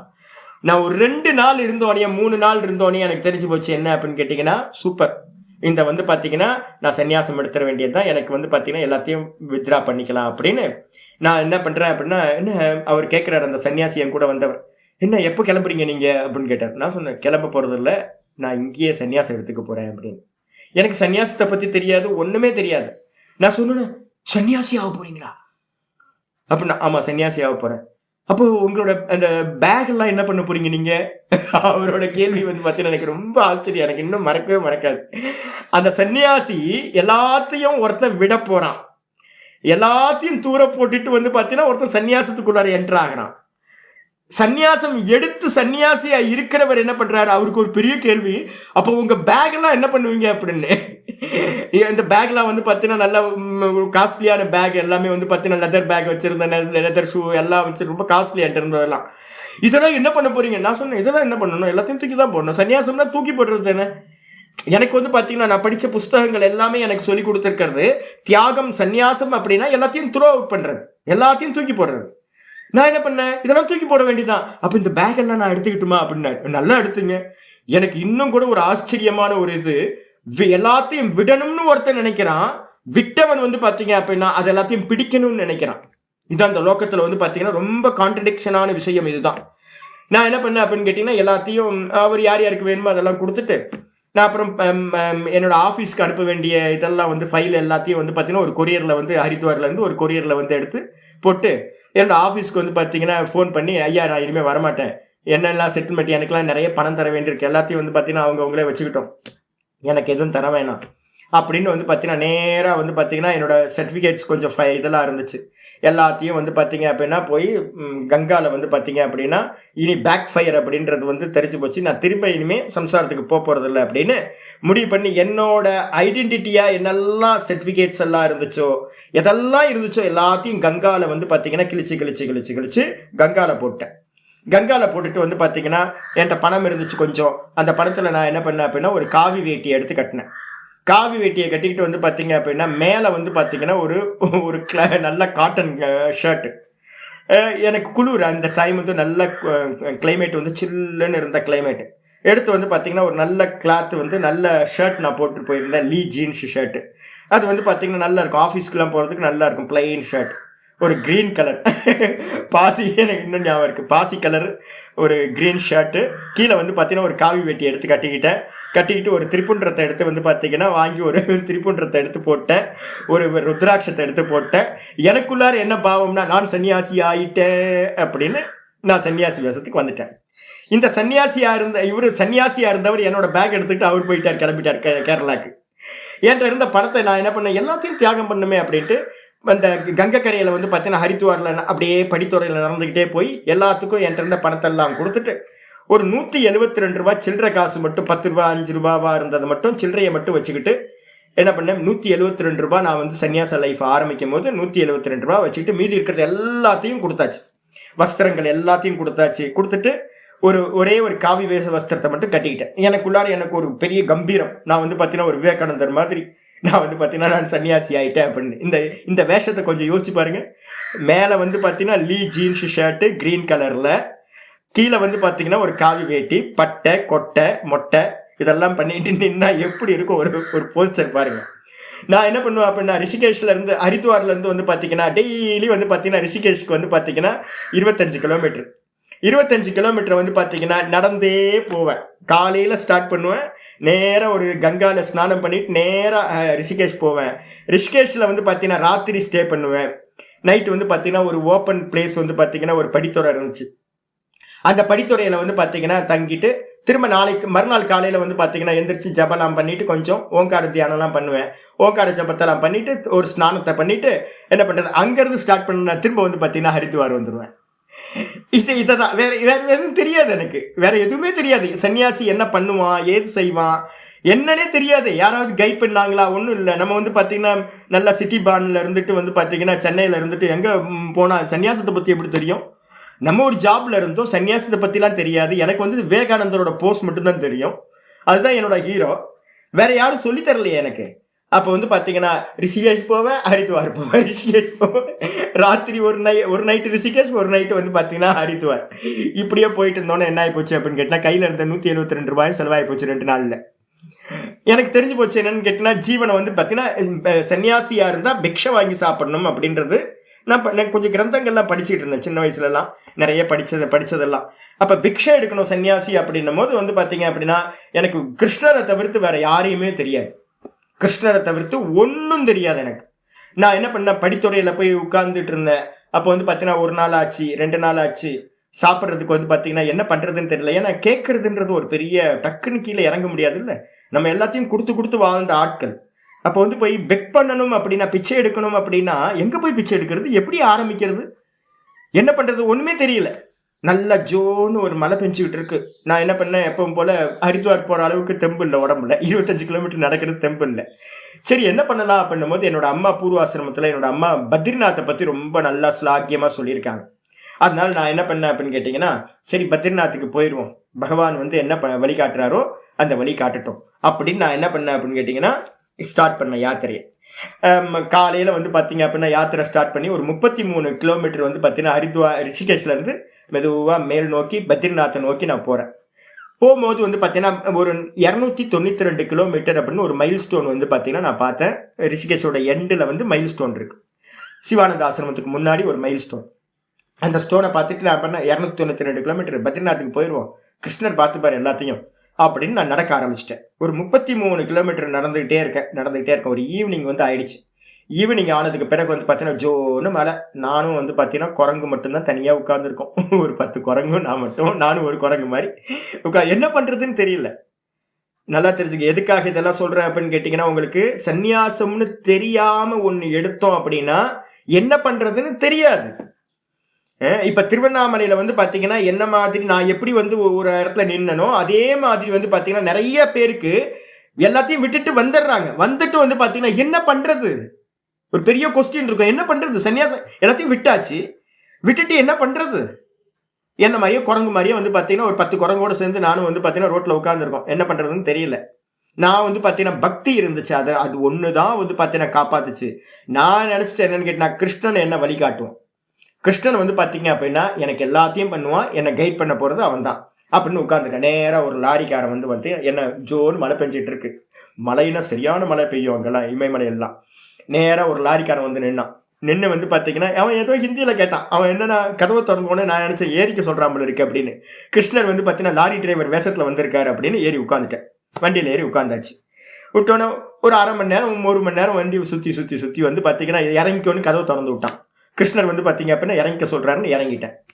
இறங்கி இந்த இடம் எங்கேயோ பார்த்த மாதிரி இருக்கே அப்படின்னு சுற்றி பார்க்குறேன். 292 கிலோமீட்டர் அப்படின்னு வந்து பார்த்தீங்கன்னா எங்கே நான் இன்னைக்கு காலையில் யாத்திரையை ஸ்டார்ட் பண்ணனோ அதே இடத்துல கொண்டு வந்து இறக்கி விட்டு போயிட்டான் அந்த லாரிக்காரன். அடப்பாவுமே 33 கிலோமீட்டர் நடந்தது வேஸ்ட்டாக போச்சு திரும்ப அந்த இடத்துல. இப்போ வேறு வழியே இல்லை. என்ன அப்படின்னு கேட்டிங்கன்னா எனக்கு வந்து ரிட்டர்ன் போக முடியாது, எங்கே போகிறதுன்னு தெரியல. எனக்கு தெரிஞ்ச படுக்கிறதுக்கு இடம் வந்து பார்த்தீங்கன்னா ஒரே ஒரு படித்துறை மட்டும்தான் தெரியும். திரும்ப அங்கே தான் போய் படித்துறையில் தான் போய் தூங்கணும் அப்படின்னு என்ன பண்ணேன், அந்த படித்துறையை நோக்கி நான் போகிறேன். நல்ல பசி. ஈவினிங் வந்து ஒரு 4 மணி இருக்கும். பசியோடு நடந்து போயிட்டு இருக்கேன். 2 நாள் ஆச்சு சாப்பிட்டு. போயிட்டே இருக்கும்போது எனக்கு முன்னாடி வந்து பார்த்தீங்கன்னா ஒரு பிகாரி வந்து பார்த்தீங்கன்னா வெள்ளரிக்காய் விற்றுக்கிட்டு போகிறான். வண்டியில் வச்சுட்டு அவன் வந்து மழை பெஞ்சிக்கிட்டு இருக்க, அவனுக்கு எங்கே வியாபாரம் நடந்திருக்கும்? வியாபாரம் இல்லை, ஒன்றும் இல்லை. அவன் வந்து பார்த்தீங்கன்னா நொந்து போய் போகிறான் போல இருக்கு. அவன் முன்னாடி போயிட்டு இருக்கான். எனக்குள்ளார தோணுச்சு, பசி எத்தனை நாள் தாங்கிறது? 2 நாள் ஆச்சு, பசிக்கு சாப்பிட்டவே இல்லை, ஒன்றும் இல்லை. கையில் இருக்க காசு எல்லாத்தையும் கொடுத்தாச்சு சன்னியாசம்னு சொல்லி. இப்போ என்ன பண்ணுறது? கேட்கணும், பெக் பண்ணணும். சரி, வீடு வீடாக போய் பெக் பண்ணுறதுக்கு முன்னாடி எங்கேயோ ஒரு இடத்துல கேட்டுதானே ஆகணும். நமக்கு ஜீவனத்தில் யார்ட்டையும் இந்த மாதிரி கேட்டதே இல்லையே. எங்கேயாவது ஒரு ஸ்டார்ட் பண்ணுவோம் அப்படின்ட்டு நான் என்ன பண்ணேன் அப்படின்னா, எனக்கு முன்னாடி போயிட்டு இருந்த அந்த தள்ளு வண்டிக்காரனை வந்து நிப்பாட்டி ஏதாவது கொடுப்பா அப்படின்னு. எனக்கு ஹிந்தியும் தெரியாது. எதை நான் வந்து பார்த்தீங்கன்னா ஏதோ கொடு அப்படின்னு ஏதோ ஒரு பாஷையில் வந்து பார்த்தீங்கன்னா ஏதோ சொல்லி அவன்கிட்ட கேட்டேன். அவன் கேட்டோன்னு வந்து பார்த்தீங்கன்னா மாதர் சோத்துன்னு ஏதோ ஒரு திட்ட ஆரம்பிச்சான். கெட்ட வார்த்தை தான் விட்டுருங்க. அவன் வந்து பார்த்தீங்கன்னா அவன் திட்ட வார்த்தை இது மட்டும் ஞாபகத்தில் இருக்கு. அவன் திட்டினது கண்டபடி வந்து பார்த்தீங்கன்னா அவன் ஏன்னா கோபத்தில் இருக்கான். வெள்ளரிக்காய் வந்து பார்த்தீங்கன்னா மழை பெய்யும் போது என்ன வந்து பார்த்தீங்கன்னா வியாபாரமாகும். தப்பாக நினச்சிக்காதீங்க, இந்த சப்தம் எனக்கு அர்த்தம் தெரியாது, அர்த்தம் தெரியாமல் நான் சொல்லிட்டு இருக்கேன். அவன் சொன்னது வந்து பார்த்தீங்கன்னா இந்த வார்த்தையை சொல்லி வந்து பார்த்தீங்கன்னா கண்டபடி திட்டினான் ரோட்லேயே. எனக்கு வந்து பார்த்தீங்கன்னா பூக்களால் அர்ச்சனை பண்ணுனா எப்படி சந்தோஷம் வருமோ அது மாதிரி சந்தோஷங்க. ஏன் அப்படின்னு கேட்டிங்கன்னா, நான் கேட்டுட்டேன்ல, ஃபஸ்ட்டு டைம் வந்து பார்த்தீங்கன்னா பெக் பண்ணிட்டேன்ல. நான் அந்த பெக் பண்ணுறதுன்றது வந்து பார்த்தீங்கன்னா எனக்கு ஒரு பெரிய அச்சீவ்மெண்ட் இந்த லைஃப்பில். வந்து பார்த்தீங்கன்னா நான் பிச்சை எடுத்துட்டேன். நான் வந்து பார்த்தீங்கன்னா பிச்சை எடுக்கிறதுக்கான ஒரு பாக்கியம் வந்து பார்த்தீங்கன்னா எனக்கு அந்த தைரியம் வந்துருச்சு அப்படின்னு எனக்கு ரோட்டில் இருந்து அவன் திட்ட குதிக்கலாம் போல சந்தோஷங்க. நான் உலகத்திலேயே வந்து அனுபவிச்ச ஆனந்தங்கள்ல அது ஒரு முக்கியமான ஆனந்தம். அவன் திட்டுறான். யோசிச்சு பாருங்க, ஒருத்தன் திட்டுறது இன்னொருத்தருக்கு ஆனந்தத்தை கொடுக்கும் அப்படின்னு நான் யோசிச்சு பாருங்க. அவ்வளோ சந்தோஷம் எனக்கு. அப்பா கேட்டுட்டேன். அவன் கொடுக்கவே இல்லை, அவன் போயிட்டான். நான் வந்து பார்த்தீங்கன்னா மெதுவாக மூவ் ஆகிறேன். மூவ் ஆகி போயிட்டே இருக்கேன். திருப்பதி பாலாஜி கோயிலுக்கு போனீங்களா அம்மா? புஷ்கலாமா போனீங்களா? திருப்பதி பாலாஜி கோயிலுக்கு போனீங்களா ரிஷிகேஷில்? அதுக்கு எதிர்த்த மாதிரி வந்து பார்த்தீங்கன்னா பஞ்சாப் சிங் சேத்திரம்னு ஒரு இது, ராஜஸ்தானி க்ஷேத்திரம்னு ஒரு வந்து பார்த்தீங்கன்னா ஒரு பிக்ஷா அன்னதான கூட்டம் ஒன்று இருக்குது. நான் அப்படியே நடந்து போயிட்டே இருக்கேன். எனக்கு என்ன பண்ணுறதுன்னு தெரியல. அப்போ பார்த்தா வரிசையாக சன்னியாசிகள் வந்து பார்த்தீங்கன்னா க்யூவில் நின்று பிக்ஷை வாங்கிட்டு இருக்காங்க. ஒரு 5 மணி 5:15 இருக்கும். பிக்ஷை வாங்கிட்டு இருக்கும்போது எனக்கு ஃபர்ஸ்ட் இடத்துல ஃப்ளாஷ் ஆச்சு. என்ன அப்படின்னு கேட்டிங்கன்னா, ஓஹோ, பிக்ஷை வந்து பார்த்தீங்கன்னா ஒரு இடத்துல கொடுப்பாங்க போல இருக்கு, நம்ம க்யூவில் நின்று வாங்கிக்கலாம் போல இருக்கு. நானும் க்யூவில் நின்றுட்டேன். க்யூவில் நின்னோன்னு வந்து பார்த்தீங்க அப்படின்னா அங்கேருந்து அப்படியே வரிசையாக வந்துச்சு. பார்த்தா என்கிட்ட எந்த ஒரு பாத்திரம் இல்லை, ஒன்றும் இல்லை. வந்து பார்த்தீங்கன்னா போய் நின்னான எங்கே பார்த்தணும் அப்படின்னு அவன் எதோ கேட்குறான். எல்லாத்துக்கிட்டேயும் பிக்ஷை பாத்திரம் இருக்கு, என்கிட்ட ஒன்றும் இல்லை. கை தான் ஃபஸ்ட்டு பிக்ஷா வந்து பார்த்தீங்கன்னா கையை நீட்டுற, கையில் போடுங்க அப்படின்னு 2-3 சப்பாத்தி எடுத்து கையில் போட்டாங்க. அதுக்கப்புறம் அந்த சப்பாத்திக்கு மேலேயே கொஞ்சம் சப்ஜியை வச்சாங்க. அவ்வளோதான். ஓரமாக வந்து சாப்பிட்டேன். எனக்கு தெரிஞ்சு போச்சு, ஓ இங்கே பிக்ஷை கொடுப்பாங்க அப்படின்னு. சாப்பிட்டு முடிச்சுட்டு நேராக போய் திரும்ப படித்துறையில் தூங்கிட்டேன். இது வந்து பார்த்தீங்க அப்படின்னா 2-3 நாள் இப்படி நடந்துகிட்டே இருக்கும்போது ஒரு சுவாமி வந்து பார்த்தீங்கன்னா என்னை வாட்ச் பண்ணிக்கிட்டே இருந்தார். ஒரு பெங்காலி சுவாமி, அர்ஜுன் தாஸ் அப்படின்னு போய் ஒருத்தர், ஒரு நல்ல ரைட்டர். அவர் சன்னியாசம் என்ன மாதிரியே ஒரு சன்னியாசியாக வந்திருக்கார். அவருக்கும் தெளிவு இல்லை. அப்போ வந்து பார்த்தீங்கன்னா ஆனால் அவர் வந்து பார்த்தீங்கன்னா ஒரு இடத்துல ஸ்டே பண்ணியிருக்கார், ஒரு ஆசிரமத்தில். இவர் என்னை பார்த்துக்கிட்டே இருந்த மெதுவாக என் பக்கத்தில் வந்து ஒரு 4-5 நாள் கழித்து வந்து பார்த்தீங்கன்னா, என்ன பண்ணுறீங்க, ஏன் இங்கே தங்கியிருக்கீங்க, உங்களை நான் வாட்ச் பண்ணிக்கிட்டே இருக்கேன், என்ன பண்ணுறீங்க அப்படின்னு. நான் சொன்னேன், இது மாதிரி நான் சென்னையிலேருந்து வந்திருக்கேன், சன்னியாசத்துக்காக வந்து நான் சன்னியாசி ஆகிட்டேன் அப்படின்னு. எனக்கு தெரியாது சன்னியாசிக்கு அப்புறம் என்ன பண்ணணும்னு தெரியாது. நம்ம என்ன சன்னியாசினா என்ன பண்ணுவாங்க, சன்னியாசம் எடுத்ததுக்கு அப்புறம் என்ன பண்ணணும், மோட்சத்துக்கு என்ன பண்ணணும், நம்மளோட ப்ராசஸ் டெய்லி என்ன பண்ணணும், எது ஒன்றுமே தெரியாது எனக்கு. படுத்து தூங்குறது, காலையில் வந்து வேடிக்கை பார்த்துக்கிட்டு இருக்கிற, ரோட்டில் போகிறவனா வேடிக்கை பார்க்கறது, உள்ளுக்குள்ளார ஜபம் கொஞ்சம் பண்ணுறது, ஒரு பகவத்கீதை ஒன்று புக் வச்சுருந்தா அதை எடுத்து படிக்கிறது, இவர் தான். இதுக்கு மேலே எனக்கு என்ன செய்யணும்னு ஒரு ஐடியாவும் இல்லை இதை பற்றி. அப்போ தான் அர்ஜுன் தாஸ் என்ன பண்ணார் அப்படின்னா, வாங்க உங்கள் இங்கே ரோட்டில் இது மாதிரிலாம் இருந்தீங்கன்னா சரியாக வராது அப்படின்னு ஒரு நாகா சன்னியாசிட்ட ஒரு ஆசிரமம் இருக்குது, விவேகானந்தர் தங்கின ஒரு ஆசிரமம் இருக்குது. பாகிரதி அப்படின்னு ஒரு இது நல்ல நதி பேர், ஒரு நதி, ஒரு சின்ன நதி, கிளை நதி வந்து பார்த்தீங்கன்னா ஒன்று கங்கால இணையும். அந்த நதியோட எண்டில் வந்து பார்த்தீங்கன்னா ஒரு ஆசிரமம் இருந்துச்சு. அந்த ஆசிரமத்தில் நாகா சன்னியாசி, அவர்கிட்ட கொண்டு போய் என்னை வந்து பார்த்தீங்கன்னா இந்த சன்னியாசி இங்கே இருக்கட்டும்னு விட்டு போயிட்டானா எனக்கு வந்து பார்த்தீங்கன்னா, சன்னியாசி நமக்கு என்ன மனசில் என்ன இருக்கும், நீங்கள் எல்லாம் எப்படி பார்ப்பீங்க ஒரு சன்னியாசியை? சன்னியாசினா சன்னியாசி, காவி போட்டால் சன்னியாசி தானே. அப்போ நம்ம தமிழ்நாட்டில் இருந்து போகிறவங்களுக்கு எல்லாத்துக்கும், இங்கே லோக்கத்தில் இருக்கிறவங்களுக்கு எல்லாத்துக்கும் காவி போட்டால் சன்னியாசி, இவ்வளோ தான் நமக்கு தெரியும். எனக்கும் அப்படி தான் தெரிஞ்சது. அங்கே இருக்கிறவங்கெல்லாம் தேவதூதர்கள் மாதிரி. எனக்கு வந்து ஆரஞ்சு கலர் பெயிண்ட் அடித்தாவே நான் காலில் விழுந்துருவேன். அப்போ சன்னியாசிகளுக்கு கேட்கவா வேணும், விழுந்து நமஸ்காரம் பண்ணிட்டு அங்கே போனதுக்கு அப்புறம் தான் தெரிஞ்சது, அவங்க காலையிலேருந்து வந்து பார்த்தீங்கன்னா பாங்குன்னு சொல்லுவாங்க, இது கஞ்சா, காலையில வந்து பாத்தீங்க அப்படின்னா ஆரத்தி ஒன்று காட்டுவாங்க. ஆரத்தி காட்டினதுக்கு பிறகு ஸ்டார்ட் பண்ணாங்கன்னா ராத்திரி 10 மணி முடிகிற வரைக்கும் வந்து பாத்தீங்கன்னா கஞ்சா கஞ்சா கஞ்சா இவ்வளவுதான், வேற எந்த சாதனையும் இருக்காது. அங்க இருந்த ஒரு சாது வந்து பாத்தீங்கன்னா ரொம்ப அற்புதமான சாது ஒருத்தர் இருந்தார். நல்ல யோகி மாதிரி இருப்பார், நல்ல நிதானம் இருக்கும். அது மட்டும் அவருக்கு சேவை பண்ணிக்கிட்டு நான் பாட்டுக்கு இருக்கேன். அவருக்கு ஹிந்தி தான் தெரியும், எனக்கு ஹிந்தி தெரியவே தெரியாது. எப்படியோ ஜீவனம் போயிட்டே இருந்துச்சு. ஒரு 4-5 நாள் போனோன்னே அவரோட இன்னொருத்தர் வந்து பார்த்தீங்கன்னா எதுக்காக வந்திருக்க அப்படின்னு நான் கேட்டேன். நான் சொன்னேன், நான் சன்னியாசம் எடுத்துக்க வந்திருக்கேன். ஓ, சன்னியாசம் எடுக்க வந்திருக்கியா, சரி சரி. உனக்கு வந்து பார்த்தீங்கன்னா ஒரு அழகான பொண்ணு இருக்கு, நான் அரேஞ்ச் பண்ணட்டுமே அப்படின்னேன். நான் சொன்னேன், அதெல்லாம் விட்டு தானேப்பா வந்திருக்கோம், அப்போ அதெல்லாம் வேணாம்மா, கண்டிப்பாக வேணாம் அப்படின்னா. ஒரு 2 நாள் கழிச்சு அவர் சொன்னார், உனக்கு வந்து பார்த்தீங்கன்னா இன்னும் ஒரு ஒரு நாள் ஃபிக்ஸ் பண்ணார். ஒரு வாரம் கழிச்சு உனக்கு ஹரித்வாரில் வச்சு சன்னியாசம் அப்படின்ட்டார். ஓகே, சன்னியாசம் தானே, சூப்பர் அப்படின்ட்டு சொன்னதுக்கு பிறகு வந்து பார்த்தீங்க அப்படின்னா, வா இன்னைக்கு போய் உன்னை முண்டனம் பண்ணிடலாம் அப்படின்ட்டு என்னோட ஹேர் ஸ்டைல்லாம் வந்து நார்மல் ஸ்டைலாக இருந்தது எல்லாத்தையும் முண்டனம் பண்ணி என்ன பண்ணிட்டாங்கன்னா ஒரு கொட்டை, ஒரு ருத்ராட்ச கொட்டையை வந்து அவங்க போட்டு விட்டாங்க. போட்டு விட்டு வந்து பார்த்தீங்க அப்படின்னா எனக்கு வந்து பார்த்தீங்கன்னா எனக்கு கல்யாணம்ன்ற மாதிரி நான் வந்து பார்த்தீங்கன்னா எனக்கு பரவசம், ரொம்ப பரவசம். எனக்கு என்ன நடக்குதுன்னே தெரியாது. சின்ன பையன், ஒரு 22 வயசுல இருக்கிற பையனுக்கு என்ன தெரியும் உங்களுக்கு, ஒரு ஒரு பக்தி வேகத்தில் இருக்கிறப்ப ஒரு பையன். அப்போ நான் என்ன பண்ணேன் அப்படின்னு கேட்டிங்கன்னா, எனக்கு சந்தோஷம், எனக்கு கல்யாணம்ன்ற மாதிரி எனக்கு சன்னியாசம்னு மனசு பூரிச்சு போய் இருக்கு. எனக்கு சன்னியாசம் கொடுக்க போறாங்க. அந்த சமயத்தில் வந்து பார்த்தீங்கன்னா ஒரு தமிழ்காரர் வந்து பார்த்தீங்கன்னா என்னை பார்த்து வந்து பார்த்தீங்கன்னா என்ன புதுசாக இருக்குது. நான் வந்து பார்த்தீங்கன்னா மெதுவாக தயானந்த ஆசிரமத்தில் வந்து பார்த்தீங்கன்னா பகவத்கீதா கிளாஸ் நடந்துகிட்டு இருக்கு. நான் வந்து பார்த்தீங்கன்னா மெதுவாக போய் உட்கார ஆரம்பிச்சோன்னே அங்கே இருந்த ஒரு தமிழ் சுவாமி என்ன பண்ணார் அப்படின்னு கேட்டிங்கன்னா, என்ன புதுசாக இருக்கே, இந்த டிக்கெட் வந்து புதுசாக இருக்கே, ஓடி வந்த மாதிரி டிக்கெட் இருக்கே, இது என்னது டிக்கெட்டு, அன்ஷேப்பாக இருக்கே, கீழே வந்து காவி வஸ்திரம், மேலே வந்து பார்த்தீங்கன்னா லீ ஜீன்ஸ் ஷர்ட்டு, ஒரு இதே இல்லையே, ஒரு மேட்சிங்கே இல்லையே, பட்டை கொட்டை, இது என்னது அன்ஷேப்டா ஒரு ஜீவன் இங்கே அலைஞ்சிக்கிட்டு இருக்கேன்னு கூப்பிட்டு, என்ன யாரு நீங்கள், என்ன பண்ணுறீங்க அப்படின்னா, நான் வந்து தமிழ்நாட்டிலேருந்து வந்திருக்கேன், நான் சன்னியாசி ஆக போகிறேன், எனக்கு வந்து பார்த்தீங்கன்னா இன்னும் 4-5 நாள் கழிச்சு சன்னியாசம் அப்படின்னா. சன்னியாசமா, இந்த சமயத்தில் யாருங்க உங்களுக்கு சன்னியாசம் கொடுக்குறா? அக்டோபர் மாதத்தில் வந்து பார்த்தீங்கன்னா எவனா சன்னியாசம் கொடுப்பானா? எனக்கு தெரியவே தெரியாது. அக்டோபரில் சன்னியாசம் கொடுப்பாங்களா இல்லை மார்ச்சில் சன்னியாசம் கொடுப்பாங்களா, எனக்கு என்ன தெரியும்? சன்னியாசத்துக்கு ஏதாவது வந்து மாதம் இருக்கா என்ன? நான் சொல்லிட்டேன், எனக்குலாம் தெரியாதுங்க. சன்னியாசம் நாளை மறுநாள் எனக்கு ஹரித்வாரில் கொண்டு போயிட்டு நாளை மறுநாள் கொடுக்க போகிறாங்க.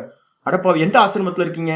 அந்த ஆசிரமத்தில் இருக்கான். அடப்பாமே, அது நாகாபாபா ஆசிரமமாச்சு, வாங்க அப்படின்னு கூட்டிகிட்டு போய், நம்ம தான் ஒரே ஒரு இதான், நமக்கு யார் கைட் பண்ணுறா? கிருஷ்ணன் எங்கே போன்னு சொல்கிறானோ அங்கெல்லாம் கையை பிடிச்சி அவனே கூப்பிட்டு போவான்.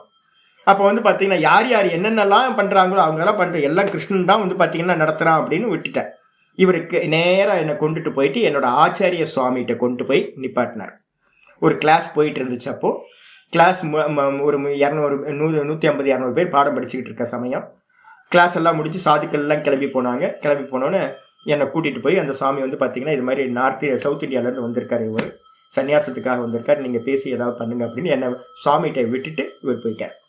என்னோட சுவாமி வந்து பார்த்து நான் பார்க்குறேன், என்னடா ஷேப் இது பார்க்குறாரு, என்ன ஷேப் இது, ஒரு ஒரு ஒரு இதே இல்லையே, என்ன ஏதுன்னு கேட்டோன்னே நான் சொன்னேன் எனக்கு தெரிஞ்ச அரைகுறை இங்கிலீஷில், இது மாதிரி நான் வந்திருக்கேன், இது மாதிரி சன்னியாசம் எடுத்துக்கணும், நான் இப்போ அங்கே தங்கியிருக்கேன், எனக்கு வந்து பார்த்தீங்கன்னா சன்னியாசம் கொடுக்க போகிறாங்க அப்படின்னு. உடனே என்னோட சுவாமி கிட்ட, சன்னியாசம் என்னன்னு தெரியுமா உனக்கு? சன்னியாசம் தானே, சன்னியாசம் தானே, நமக்கு என்ன தெரியும் சன்னியாசம்னா வெரைட்டியாக இருக்குது அப்படின்னு. நாகா சன்னியாசினா என்னன்னு தெரியுமா உனக்கு அப்படின்னு. நாகா சன்னியாசியாவது இந்த சன்னியாசி மீன் சன்னியாசி, இவ்வளோ தானே, இதில் என்ன வெரைட்டி இருக்குது அப்படின்னு. அப்போ என்ன பண்ணார் அப்படின்னு கேட்டிங்கன்னா, ஏதாவது திங்ஸ் வச்சுருக்கியான்னு. என்கிட்ட எதுவும் திங்ஸே இல்லை, எல்லாத்தையும் விட்டுட்டேன், நான் சன்னியாசி இல்லை, என்கிட்ட எந்த வஸ்திரமும் இல்லை, ஒரே போட்ட வஸ்திரம், மேலே போட்டது இவ்வளோ தான் இருக்க ஒழிய வேறு எதுவுமே இல்லை என்கிட்ட. அப்போது எடுக்கிறதுக்கோ இது பண்ணுறதுக்கோ இல்லை, இனி அங்கே போகாது அப்படின்னா. அங்கே போகக்கூடாதா? இல்லையே, நான் வந்து கேர் பண்ணியிருக்காங்களே, இப்போ போகாத, ஒரு 3 மாதம் கழித்து போய் அவரை போய் பார்த்து நமஸ்காரம் பண்ணிட்டு சொல்லிட்டு வந்தேன். ஆனால் இப்போ இனிமேல் போகாதாங்க, இப்போ ஒரு 3 மாதத்துக்கு அந்த பக்கம் போகவே போகாது. ஏன்னா அது நாக சன்னியாசத்தோடது மெத்தடு. அவங்க என்ன பண்ணுவாங்க அப்படின்னா, அந்த சன்னியாசம் வாஸ்தவத்தில் சரியான சன்னியாசம் இருக்காது, உனக்கு உதாரணம் கிடைக்காது அப்படின்ட்டு என்ன பண்ணார், முதல்ல இந்த ட்ரெஸ் எல்லாம் கலட்டு அப்படின்ட்டு முதல்ல வந்து பார்த்தீங்கன்னா ஒரு ஒயிட்டு வஸ்திரம் வந்து பார்த்தீங்கன்னா பிரம்மச்சாரி வஸ்திரத்தை, வெள்ளை வஸ்திரத்தை எடுத்து என் கையில் கொடுத்து ஒரு செட்டு வஸ்திரம் போட்டுக்கிறதுக்கு ஒரு செட்டு, சுவாமியோட இடத்துலையே ஸ்நானம் பண்ணிவிட்டு இந்த வஸ்திரத்தை போட்டு என்ன பண்ணேன் அப்படின்னு கேட்டிங்கன்னா, இனிமேல் காவி வஸ்திரம் போடக்கூடாது, ஒயிட்டில் தான் நிற்கணும், நான் சொல்கிற இடத்துல அப்படின்னு ஒரு ஆளை கூப்பிட்டு, ஒரு பிரம்மச்சாரியை கூப்பிட்டு இவரை கொண்டு போய் இந்த பிரம்மானந்த ஆசிரமம்னு ஒன்று, கைலாஷ் ஆசிரமத்தோட பிரான்ச் ஒன்று இருக்குது, அங்கே கொண்டு போய் விடு, இவன் அங்கே ஸ்டே பண்ணட்டும், டெய்லி காலையில் வந்து பார்த்தீங்கன்னா வரணும், என்னோட சேவையை பண்ணணும், நான் என்ன சொல்கிறேனோ அதுதான் கேட்கணும் அப்படின்னு சுவாமி சொன்னார். எனக்கு வந்து பார்த்தீங்கன்னா கிருஷ்ணன் தான் வழிகாட்டியிருக்கார் அப்படின்னு இதே வேலை பண்ணிட்டு இருந்தேன். அப்படி பண்ணிட்டு இருக்கும் போது வந்து பார்த்தீங்கன்னா ஒரு மாதம் 2 மாதம் போச்சு. கொஞ்சம் நான் எனக்கு தெரியாது, எனக்கு வந்து பார்த்தீங்கன்னா பிராணாயாமம் தெரியும், கொஞ்சம் ஓங்கார ஜபம் தெரியும், ஒரு பகவத்கீதை புக்கு தெரியும், வேறு எதுவுமே தெரியாது. சுவாமிக்கு வந்து பார்த்தீங்கன்னா சேவை பண்ணிக்கிட்டு அவருடைய எல்லா காரியங்களையும் பண்ணிக்கிட்டு இந்த வேலையை பண்ணிக்கிட்டே இருந்தேன். அப்போ வந்து பார்த்தீங்கன்னா இவங்கெல்லாம் லிஸ்ட்டு தயார் பண்ணுறாங்க, சன்னியாசம் எடுத்துக்கிறதுக்கு வந்து பார்த்தீங்கன்னா சிவராத்திரிக்கு சன்னியாசம் எடுக்க போகிறாங்க கொஞ்சம் பேர். அப்போ வந்து பார்த்தீங்கன்னா சன்னியாசத்துக்கு ஒரு லிஸ்ட்டு தயார் பண்ணிட்டு இருந்தாங்க. நான் தூரத்துலேருந்து பார்த்துட்டு இருந்தவன் சாமிகிட்ட போய் சாமி சாமி சாமி சாமி எனக்கும் அந்த லிஸ்ட்டில் சேர்த்துருங்க. நான் போய் 2 மாதம் தான் ஆகுது. நவம்பரில் போனேன், ஜனவரியில் அந்த லிஸ்ட்டு தயார் பண்ணுறாங்க. அப்போ வந்து பார்த்தீங்கன்னா என்னோட பேரையும் சேர்த்துங்கன்னு சொன்னோன்னே உடனே வந்து பார்த்தீங்கன்னா சுவாமி வந்து பார்த்தீங்கன்னா சின்ன பையன், நான் ரொம்ப சின்ன பையன். அப்போ வந்து பார்த்தீங்கன்னா தொந்தரவு பண்ணுற மாதிரியே, சின்ன குழந்தைங்க தொந்தரவு பண்ணுற மாதிரியே என்னையோட பேர் சேருங்க, என்னோட பேர் சேருங்க அப்படின்னு சொல்லும்போது சிப்ரா அப்படின்னு விரட்டி விட்டார். போ, பெரியவங்க பேசிகிட்டு இருக்கும்போது சின்ன பையன் வந்து எதுக்கு விட்டுப்பார், போ அப்படின்னு. இன்னும் கொஞ்சம் அழுக வந்துடுச்சு. நல்லா கொஞ்சம் ஓரமாக போய் யார்கிட்ட போய் அழுகுறது, சின்ன பையனாச்சு, யாரும் இது பண்ணுறதுக்கும் இல்லை. நான் பாட்டு கொஞ்சம் சுருங்கி போய் உட்காந்துருந்தாங்க. அப்புறம் வந்து பார்த்தீங்கன்னா சுவாமி வந்து பார்த்தீங்கன்னா எல்லாம் போனதுக்கு பிறகு சொன்னார், சன்னியாசத்தை பற்றி உனக்கு தெரியுமா? சன்னியாசத்தை பற்றி தெரியாமல் சின்ன குழந்தை மாதிரி இன்னும் தெரிஞ்சுக்க வேண்டியது நிறைய இருக்குது. சன்னியாசத்தை பற்றி தெரியாமல் வந்து பார்த்தீங்கன்னா சன்னியாசம் கொடு அப்படின்னா, இப்போ அனுப்புகிறவங்க எல்லாருமே வந்து பார்த்தீங்கன்னா என்ன அப்படின்னா எல்லாம் பிரஸ்தான திரையத்தை படித்து முடித்தவங்க. உனக்கு என்ன தெரியும் சன்னியாசத்தை பற்றி, உனக்கு என்ன தெரியும் அப்படின்னு. எனக்கு தெரியும் சன்னியாசம்னா சன்னியாசம் தியாகம். என்னோட ஐடியாவில் வந்து பார்த்தீங்கன்னா நான் படித்த புஸ்தகங்கள் எல்லாமே சொல்லியிருக்கேன் என்னென்னா, சொல்லாமல் சன்னியாசம் கொள். அதே மாதிரி நான் எல்லாத்துக்கும் யார்ட்டையும் சொல்லாமல் சன்னியாசம் வாங்கிட்டு வந்துட்டேன் நான். அப்போ விட்டா சன்னியாசம் தானே, தியாகம் தானே சன்னியாசம். தியாகத்துக்கு மேலே வந்து பார்த்தீங்கன்னா என்ன இருக்க போகுது, தியாகத்துக்கு பேர் தான் சன்னியாசம். நான் எல்லாத்தையும் தியாகம் பண்ணிட்டேன், வீட்டை தியாகம் பண்ணிட்டேன், எனக்கு வர வேண்டிய எல்லா பணத்தை எல்லாத்தையும் தியாகம் பண்ணிட்டேன், சொந்த பந்தங்கள் எல்லாத்தையும் விட்டுட்டு வந்துட்டேன். இதென்ன தியாகம், இதுக்கு மேலே என்ன வேணும் எனக்கு? அப்போ இன்னொன்று இல்லை, நீ தியாகத்தை பற்றி தெரிஞ்சுக்க வேண்டியது நிறைய இருக்குது. சன்னியாசம்லாம் நீ நினைக்கிற மாதிரிலாம் இல்லை, ஏகப்பட்ட சன்னியாச வெரைட்டி வந்து பார்த்தீங்கன்னா இருக்குது. அதனால நீ என்ன பண்ண அப்படின்னா பேசாமல் நான் சொல்கிறத வந்து பார்த்தீங்கன்னா கேட்கணும். எப்போ வந்து பார்த்தீங்கன்னா சன்னியாசம்ன்றது எனக்கு தெரியும், அதனால நீ பண்ண வேண்டியது நிறைய இருக்குது, பேசாமல் இருக்கணும், இப்போ எதுவுமே கேட்கக்கூடாது, நான் சொல்கிற வரைக்கும் கேட்கக்கூடாது அப்படின்ட்டார். அதுக்கப்புறம் மெதுவாக வந்து பார்த்தீங்கன்னா பாடம் மெதுவாக கொஞ்சம் யோகா கிளாஸ் எல்லாம் சுவாமி கிட்டேருந்து பாடம் படித்தேன், சேவை பண்ணேன், மெதுவாக சேவை பண்ணி ஒரு டைமில் வந்து பார்த்தீங்கன்னா எனக்கு ஒரு கிருஷ்ணர் மட்டும்தான் எனக்கு பிரியம். அந்த ஒரு குருவாயூரோட கிருஷ்ணர் ஃபோட்டோ ஒன்று வச்சுருந்தேன். அந்த குருவாயூரோட கிருஷ்ணர் தான் வந்து பார்த்தீங்கன்னா எனக்கு எல்லாம். அப்போ வந்து பார்த்தீங்கன்னா ஜபம் பண்ணுறது, தியானம் பண்ணுறது, இது மட்டும் பிராணாயாமம் பண்ணுறது, இதை மட்டும் பண்ணிக்கிட்டு சுவாமிக்கு சேவை பண்ணிக்கிட்டு இது போயிட்டே இருந்துச்சு. ஒரு 7 மாதம் இப்படியே போயிட்டு இருந்துச்சு. ஒரு நாள் வந்து பார்த்தீங்கன்னா சுவாமிகிட்ட வந்து நான் என்ன பண்ணேன் அப்படின்னு என்கிட்ட கேட்டேன். நான் சுவாமிகிட்ட வந்து, சுவாமி இது மாதிரி இந்த கிருஷ்ணர், சிவபெருமான், கிருஷ்ணர், விநாயகர், இதெல்லாம் நிறைய டெய்ட்டிலாம் நிறைய பேர் இருக்காங்களே, இவங்கெல்லாம் உண்மையிலேயே வந்து பார்த்தீங்கன்னா வானலோகத்தில் வந்து பார்த்தீங்கன்னா இருப்பாங்களோ? இவங்க எல்லாம் வந்து பார்த்தீங்கன்னா இத்தனை தேவதைகளும் வந்து பார்த்தீங்கன்னா மேலே இருக்குமோ? மேலே இருந்தால் வந்து ஏகப்பட்ட ப்ராப்ளம்ஸ் வருமே. ஏன்னா புராணங்கள்லாம் படிக்கிறோம்ல, இது மாதிரி ப்ராப்ளம்ஸ்லாம் வருமே. வாஸ்தவத்தில் இருக்காங்களா, இல்லை வந்து பார்த்தீங்கன்னா பிராமணர்களாக சேர்ந்து வந்து பார்த்தீங்கன்னா இந்த புராண இதிகாசம்லாம் பண்ணி இது மாதிரி தேவதா ரூபத்தெல்லாம் பண்ணி அவங்களோட வருமானத்துக்காக எதையாவது பண்ணி வச்சுருக்காங்களா? வாஸ்தவத்தில் வந்து பார்த்தீங்கன்னா ஈஸ்வரன் ஒருத்தர் இருக்காரா இல்லையா, எனக்கு ரொம்ப டவுட் ஆகி போச்சு. இப்போது என்னால் வந்து 2-3 நாளாக நம்ம கிருஷ்ணன் சொல்லிக்கிட்டு இருக்கோம், இந்த கிருஷ்ணன் ஒருத்தன் இருக்கானா இல்லையான்னு தெரியலையே. இல்லாத ஒரு ஆளை பிடிச்சி நம்ம பாட்டுக்கு லைஃப்பை வந்து பார்த்தீங்கன்னா பணையம் வச்சுட்டு வந்திருக்கோம். நான் பாட்டுக்கு எங்கேயாவது வேலை பார்த்துக்கிட்டு ஆனந்தமாக இருந்துட்டு இருப்பேன். அதை விட்டுட்டு வந்து பார்த்தீங்கன்னா கிருஷ்ணன் ஒருத்தனை தேடி வந்திருக்கேன், கிருஷ்ணன் இருக்கானா இல்லையானே தெரியல அப்படின்னு சொல்லிட்டோன்னா உடனே சுவாமி சொன்னார், இப்போ அது புத்தி வந்துச்சு, பேன்ஸ் புத்தி வாடா அப்படின்னார், எருமாட்டு புத்தி. இது உனக்கு கேட்கறதுக்கு வந்து 7 மாதம் ஆயிருக்கு உனக்கு. சரி, இங்கே எல்லாம் சாதுக்கள்லாம் வராங்களே நிறைய பேர், என்ன படிக்கிறாங்கன்னு தெரியுமா அப்படின்னு. அவங்க ஏதோ படிச்சுக்கிட்டு இருக்காங்க, நீங்கள் ஏதோ சொல்லி கொடுத்துருக்கீங்க, எனக்கு எதுவும் தெரியாது அப்படின்ட்டு. 7 மாதமா சுவாமி ஒரு நாளைக்கு 7-8 கிளாஸ் எடுத்துக்கிட்டு இருக்கார். நான் வந்து ஒரு நாள் கூட இவங்க என்ன படிக்கிறாங்க, எதுக்காக வராங்க, இந்த சன்னியாசிகள்லாம் யார், என்ன பண்ணிட்டு இருக்காங்க, நீங்கள் என்ன பண்ணுறீங்க, ஒரு வார்த்தை கேட்டதில்லை. என்ன ஒரு மங்குனியாக இருந்திருப்பேன் பாருங்களேன், முட்டாளாக இருந்திருப்பேன் பாருங்களேன். வந்து 4 நாள்லேயே என்ன படிக்கிறாங்க, ஏது செய்கிறாங்கன்னு கேட்டிருக்கணும்ல. ஒரு கேள்வி கேட்கல. 7 மாதம் வந்து பார்த்தீங்கன்னா வியர்த்தமாக 7 மாதம் பேசாமல் என் வேலையை பண்ணுவேன், வருவேன், இப்படி தான் இருந்தேன். 7 மாதம் கழிச்சு தான் நான் கேட்டேன், இது சுவாமி அப்போ தான் சொன்னார், ஈஸ்வரனா யார், என்ன ஏது, இதை தான் படிக்கிறோம், இதை படிச்சதுக்கு பிறகு ஒரு ஞானம் வந்ததுக்கு பிறகுதான் வந்து பாத்தீங்கன்னா சந்நியாசம் எடுக்கணும். எதுக்கு சந்நியாசம், ஏன் சந்நியாசம், இதெல்லாம் தெரியாம எடுத்த அப்படின்னா அதுக்கு பேர் என்ன பேரு, தாமச சந்நியாசம். இந்த உலகத்துல வந்து பாத்தீங்க அப்படின்னா எனக்கு ஒரு நல்ல ஆச்சாரியார் கிடைச்சார். ஈஸ்வரனோட அனுகிரகத்துல ஒரு நல்ல கைடு வந்து பாத்தீங்கன்னா கிடைச்சார். அது கிடைச்சதுனால வந்து பாத்தீங்கன்னா எனக்கு வந்து சாஸ்திரம் கிடைச்சது, சந்நியாசம் கிடைச்சது. ஒரு 6 வருஷம் கழிச்சு வந்து பாத்தீங்கன்னா நான் திரும்ப வந்து பாத்தீங்கன்னா நர்மதா பரிக்கிரமம் போயிட்டு வரேன். போயிட்டு வந்து சுவாமி நான் குருநாதரை பார்த்தேன். குருநாதரை பார்த்து வந்து பார்த்தேன், என்னோட ஆச்சாரியாரோட குருநாதர் தான் நான் தீட்சை வாங்கின குருநாதர், சுவாமி ராமானந்த சரஸ்வதி. நான் அவரை பார்த்தேன். அவர் வந்து பார்த்தீங்கன்னா சன்னியாசம் எடுத்துக்க சொல்லியிருக்கார். என்னோட இப்போ காயத்ரி ஜபம் வந்து எனக்கு சரியா போக மாட்டேங்குது. மனசு வந்து பார்த்தீங்கன்னா ஓங்காரத்திலேயே நிற்கிது. ஓம் பூர்புவ ஸ்வக தத் சவிதுர்வரேண்யம் பர்கோ தேவஸ்ய தீமகி தியோ யோன பிரச்சோதயாத். இவ்வளோ பெரிய மந்திரம் அது. இந்த காயத்ரி மந்திரம் வந்து பார்த்தீங்கன்னா ஸ்மிருதியில சொல்லுது என்னன்னு கேட்டீங்கன்னா, எப்போ வந்து பாத்தீங்கன்னா திரிபதா காயத்ரி அதோட பீஜ மந்திரமா இருக்கிற ஓங்காரத்துல வந்து லயமாகுதோ அப்போ வந்து ஒருத்தருக்கு தன்னாலேயே தெரிஞ்சுக்கலாம் சந்நியாசத்துக்கு தகுதி வந்தாச்சு அப்படின்னு வந்து பாத்தீங்கன்னா ஸ்மிருதிகள் சொல்லுது. அப்போ வந்து பாத்தீங்கன்னா நான் வந்து ஒரு நாளைக்கு வந்து 2000-3000 ஜபம்லாம் சர்வசாதாரணமா காயத்ரி பண்ணிட்டு இருந்த சமயம் அதெல்லாம். அப்போ வந்து பாத்தீங்கன்னா பரிக்கிரமா பண்ணிட்டு இருக்கேன், நர்மதா பரிக்கிரமா அது பண்ணிட்டு இருக்கும் போது வந்து பார்த்தீங்கன்னா ஒரு டைம்ல வந்து என்னால் ஓங்காரத்து மனசு வந்து ஓங்காரத்தை நிற்குதோலையே காயத்ரி பண்ணவே முடியல. அப்போ கரெக்டாக வந்து அந்த நர்மதா கரையில் வந்து பார்த்தீங்கன்னா என்னோட குருநாதரை ஒரு விஸ்ராந்தியாக ஒரு இடத்துல ஒரு ஆசிரமத்தில் இருந்தார். அங்கே பார்க்கும்போது நான் என்னோட ப்ராப்ளத்தை சொன்னேன். சுவாமி இது மாதிரி எனக்கு வந்து பார்த்தீங்கன்னா மனசு வந்து ஓங்காரத்தில் நிற்கிது, காயத்ரி பண்ண முடியல, எனக்கு ரொம்ப கில்ட்டியாக இருக்குது, காயத்ரியை வந்து என்னால் பண்ணவே முடியல, 108 ஜபம் கூட பண்ண முடியல. ஆனால் வந்து பார்த்தீங்கன்னா ஆரம்பிக்கும் போது வந்து பார்த்தீங்கன்னா 500 1000 பண்ணிட்டு இருந்தேன், 2000 பண்ணிட்டு இருந்தேன் உட்காந்தா. இப்போ பண்ணவே முடியல அப்படின்னும்போது இது மாதிரி ஸ்மிருதியில் இது மாதிரி இருக்குது, என்ன சுவாமி பண்ணுறது அப்படின்னு, சன்னியாசம் எடுத்துக்கோ, இதான் சரியான சமயம் அப்படின்னு வந்து சுவாமி வந்து ஆக்ஞா கொடுத்தாரு. அதுக்கப்புறம் நான் வேகமாக வந்து பார்த்தீங்கன்னா நர்மதா பரிக்கிரமத்தை கம்ப்ளீட் பண்ணிவிட்டு அதுக்கப்புறம் ரிஷிகேஷில் போய் சுவாமிகிட்ட போய் ஒரு அனுக்கிரகம் வாங்கணுன்றதுக்காக சுவாமிகிட்ட ஆக்ஞா வாங்கணுமே, அவர் தானே என்னோட வழிகாட்டி. அப்போ அவர்கிட்ட போய் சுவாமியை நான் பார்த்தேன். சுவாமி வந்து அனுக்கிரகம் பண்ணியிருக்கார், இந்த சிவராத்திரிக்கு தீட்சை எடுத்துக்க சொன்னார் அப்படின்னு. இதான் சரியான சமயம். அப்போ 6 வருஷத்துக்கு முன்னாடி ஆச்சாரியார் தான் சும்மா இருக்கணும் போகணும் அப்படின்னு விரட்டினவர் 6 வருஷத்துக்கு அப்புறம் என்ன பண்ணார் அப்படின்னா பிரஸ்தானத்திரையும் கம்ப்ளீட்டாக முடிஞ்சது. பகவத்கீதையெல்லாம் அத்தியனம் பண்ணியாச்சு. பிரஸ்தானம் முக்கியமாக வந்து பிருகதாரண்யகம் தான் வந்து பார்த்தீங்கன்னா பிருகதாரண்யம், ஐத்திரேயம் இதிலெல்லாம் சன்னியாச விசாரம் வந்து பார்த்தீங்கன்னா ரொம்ப டீப்பான சன்னியாச விசாரம் இருக்கு. ஏன் சன்னியாசம் பண்ணணும், எதுக்கு சன்னியாசம் பண்ணணும், சன்னியாசம் பண்ணாமே ஜீவனம் இருக்கலாம்ல, எதுக்காக சன்னியாசம் பண்ணணும், இதெல்லாம் வந்து பார்த்தீங்கன்னா தெளிவாக தெரிஞ்சதுக்கு பிறகு அப்போ வந்து எனக்கு கன்ஃபார்ம் ஆகி போச்சு. என்னன்னு கேட்டீங்கன்னா இனி நான் இந்த லோக்கத்தில் போய் செய்ய வேண்டியது ஒன்றும் இல்லை, சாதிக்க வேண்டியது ஒன்றும் இல்லை. என்னோட கோல் வந்து பார்த்தீங்க அப்படின்னா சிரவணம் பண்ணியாச்சு. இனிமே வந்து பார்த்தீங்கன்னா என்னோட கோல் வந்து பார்த்தீங்கன்னா மனனமும் நிதித்தியாசனமும் போய் ஆத்மா அனுபூதி பண்ணுறது தான் என்னுடைய கர்த்தவியம் அப்படின்னு எனக்கு டிசைட் ஆச்சு.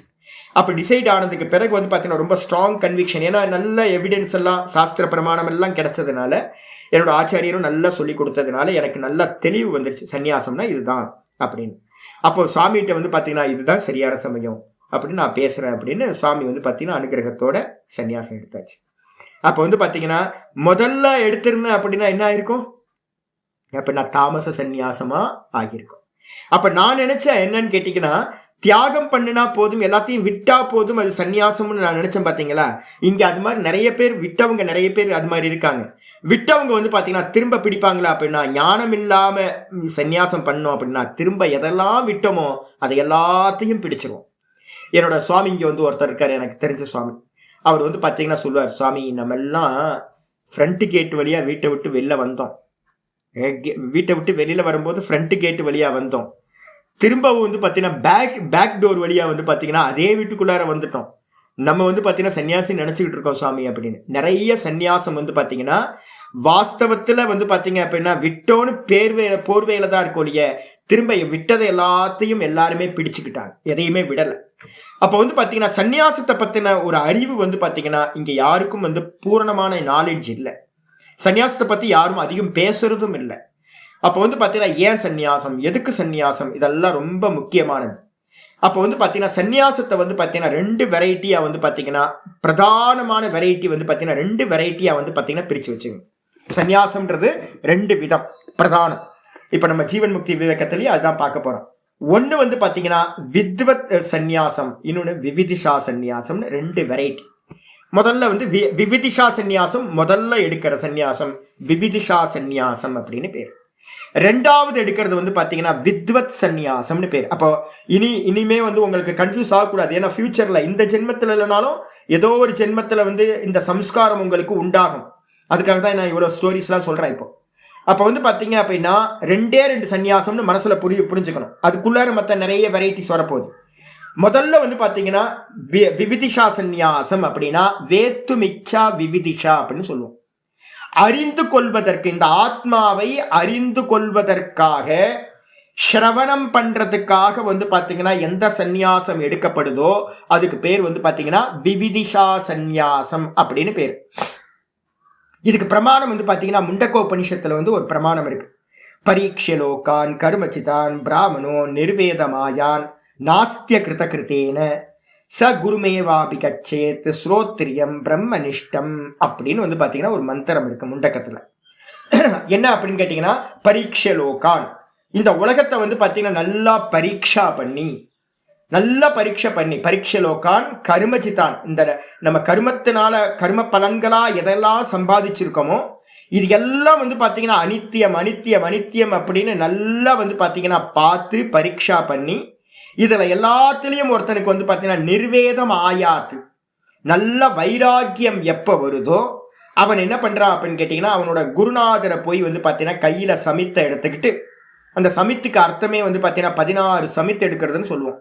16 சமித்தை வந்து பார்த்தீங்கன்னா, சமித்துன்னு என்ன அர்த்தம்? தன்னால் கீழே விழுந்தது, வெட்டி எடுக்கிறது இல்லை. அரச மரத்துலேருந்து தன்னால் காஞ்சி போய் கீழே விழுற குச்சிக்கு பேர் வந்து சமித்துன்னு பேர், அரசங்குச்சி. அந்த அரசங்குச்சியில் வந்து பார்த்தீங்கன்னா ஈரப்பதம் இல்லைன்னா தான் அது கீழே விழுவும், காஞ்சி போய். அதை எடுத்து வந்து பார்த்தீங்கன்னா நீங்கள் அக்னியில் போட்டிங்க அப்படின்னா அந்த அரச சமித்தோட ஸ்பெஷல் என்ன அப்படின்னா மிச்சம் கூட வந்து பார்த்தீங்கன்னா ஒன்றும் இருக்காது. அந்த சாம்பல் கூட அவ்வளோ மைன்யூட்டான சாம்பல், அது கூட எடுத்து நீங்கள் எதுவும் பண்ண முடியாது, கையில் எடுத்தீங்கன்னா அப்படியே போயிடும்.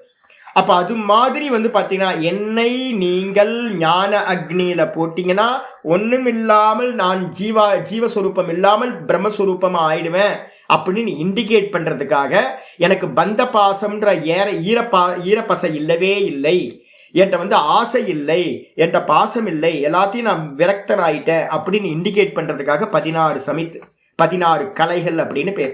ஆத்மாவுக்கு 16 கலைகள் இருக்கு.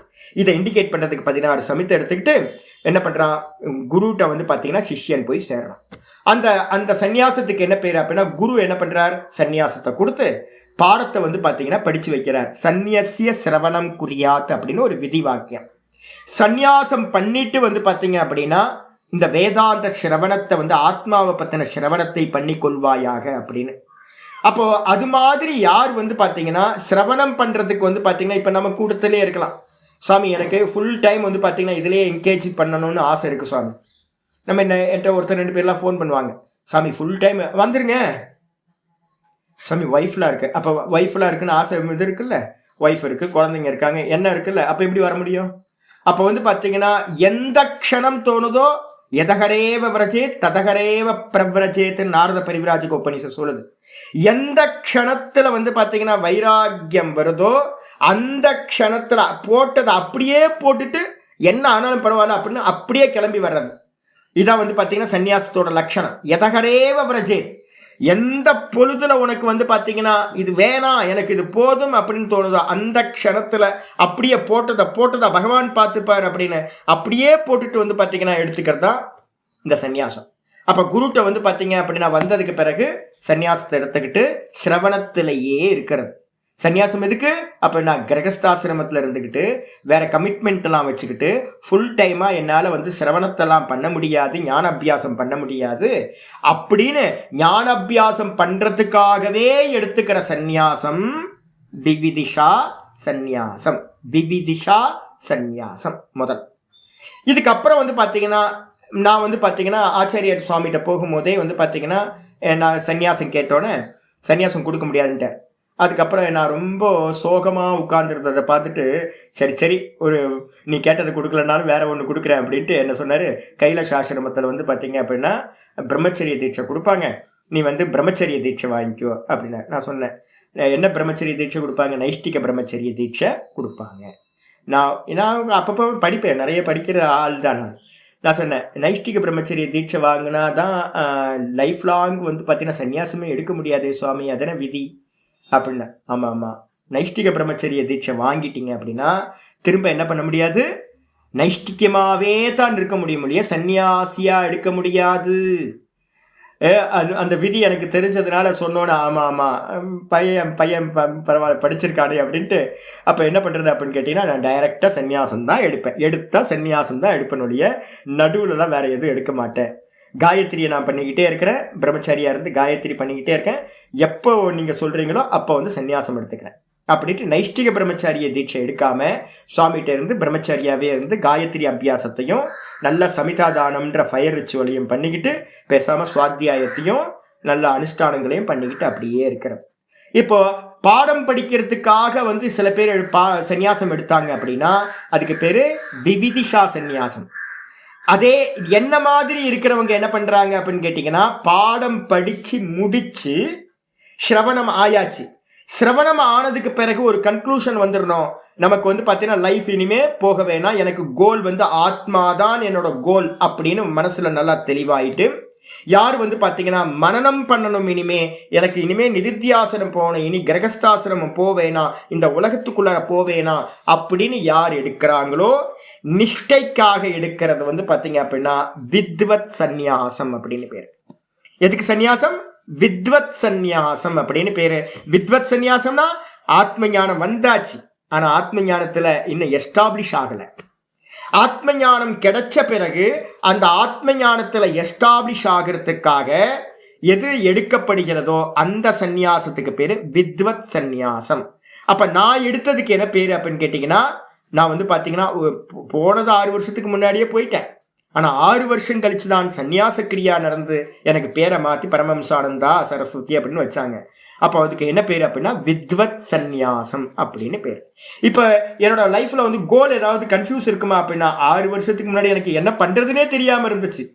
குரங்கோட சேர்ந்து நானும் குரங்கா தான் உட்கார்ந்துருந்தேன், என்ன பண்றதுன்னு தெரியாது இல்லை. குரங்குக்கு ஏதாவது தெரியுமா என்ன? குரங்குக்கு எதுவும் தெரியாது இல்லை. அதே மாதிரி எனக்கும் ஒன்றும் தெரியாம தான் இருந்துச்சு, நானும் ஒரு குரங்கு கூட்டம் மாதிரி தான் இருந்தேன்.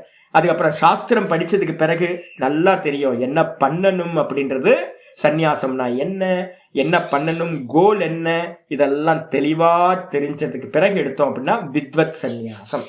அப்போ வந்து பார்த்தீங்கன்னா ஒரு சந்நியாசம் எடுத்ததுக்கு பிறகு சுவாத்தியாயத்திலிருந்து ஒரு நாள் கூட வந்து பார்த்தீங்கன்னா தவறுனதே இல்லை. அப்போ வந்து பார்த்தீங்கன்னா தொடர்ந்து இந்த மனனம் போயிட்டே இருக்கு, அதுக்கப்புறம் நிதித்தியாசனம், இதுக்கப்புறம் ஆத்மானுபூதி, இந்த ஸ்டெப்ஸ் தான் வந்து பார்த்தீங்கன்னா இது. அப்போ நம்ம மனசுக்குள்ளார முதல் ஸ்டெப் வச்சுக்கணும். இந்த உலகத்தில் வந்து பார்த்தீங்கன்னா நிறைய பேருக்கு என்ன சன்னியாசம்னே தெரியல. எனக்கு ஒரு ஆச்சாரியார் கிடைச்சார், இது சொல்லி கொடுத்தார். அவர் கூடயே இருந்ததுனால சன்னியாசத்தோட வெரைட்டியெல்லாம் நாக சன்னியாசிகள்னா என்ன, தசநாம சன்னியாசிகள்னு ஒரு 10 நாமக்கல் வந்து பார்த்தீங்கன்னா சரஸ்வதி, பூரி, கிரி அப்படின்னு டைட்டில் வந்து பின்னாடி ஒரு டைட்டில் சேர்ப்பாங்க. அப்போ அந்த டைட்டிலுக்கெல்லாம் என்ன மீனிங், யார் யார் என்னென்ன பண்ணுவாங்க, இந்த இந்த சந்நியாசம்ன்றதுல என்னெல்லாம் இருக்குது, என்னெல்லாம் ப்ராப்ளம் இருக்குது அப்படின்னு நிறைய வந்து பார்த்தீங்கன்னா என்னோட ஆச்சாரியார்ட்ட இருந்து பாடம் படிக்கவும் கூடவே அந்த சம்பிரதாயத்திலேருந்து நம்ம கேட்க எல்லாம் நம்ம பார்க்க எல்லாம் தெரிஞ்சது. நாங்கள் என்ன பண்ணுவோம் அப்படின்னு கேட்டிங்கன்னா, பிக்ஷைக்கு வந்து பார்த்தீங்கன்னா பண்டாரான்னு ஒன்று சொல்லுவாங்க ரிஷிகேஷில். நீங்கள் பார்த்தீங்கன்னா பேர் தான் சன்னியாசிகள்னு பேர், ஆனால் வந்து பார்த்தீங்க அப்படின்னா ஓட்டம் அந்த சாப்பாட்டில் வந்து பார்த்தீங்கன்னா ஒரு தட்சணை கொடுப்பாங்க. பண்டாராவில் வந்து ஒரு தட்சணை கொடுப்பாங்க. இந்த ஆட்கள் என்ன பண்ணுவாங்க அப்படின்னு கேட்டிங்கன்னா 10 மணிக்கு ஒரு பண்டாரா அட்டன் பண்ணுவாங்க, அங்கே இருக்கிற தட்சணையை வாங்கிப்பாங்க. அடுத்து 1/2 மணி நேரத்தில் இன்னொரு பண்டாரா அட்டன் பண்ணுவாங்க, அங்கே ஒரு தட்சணையை வாங்குவாங்க.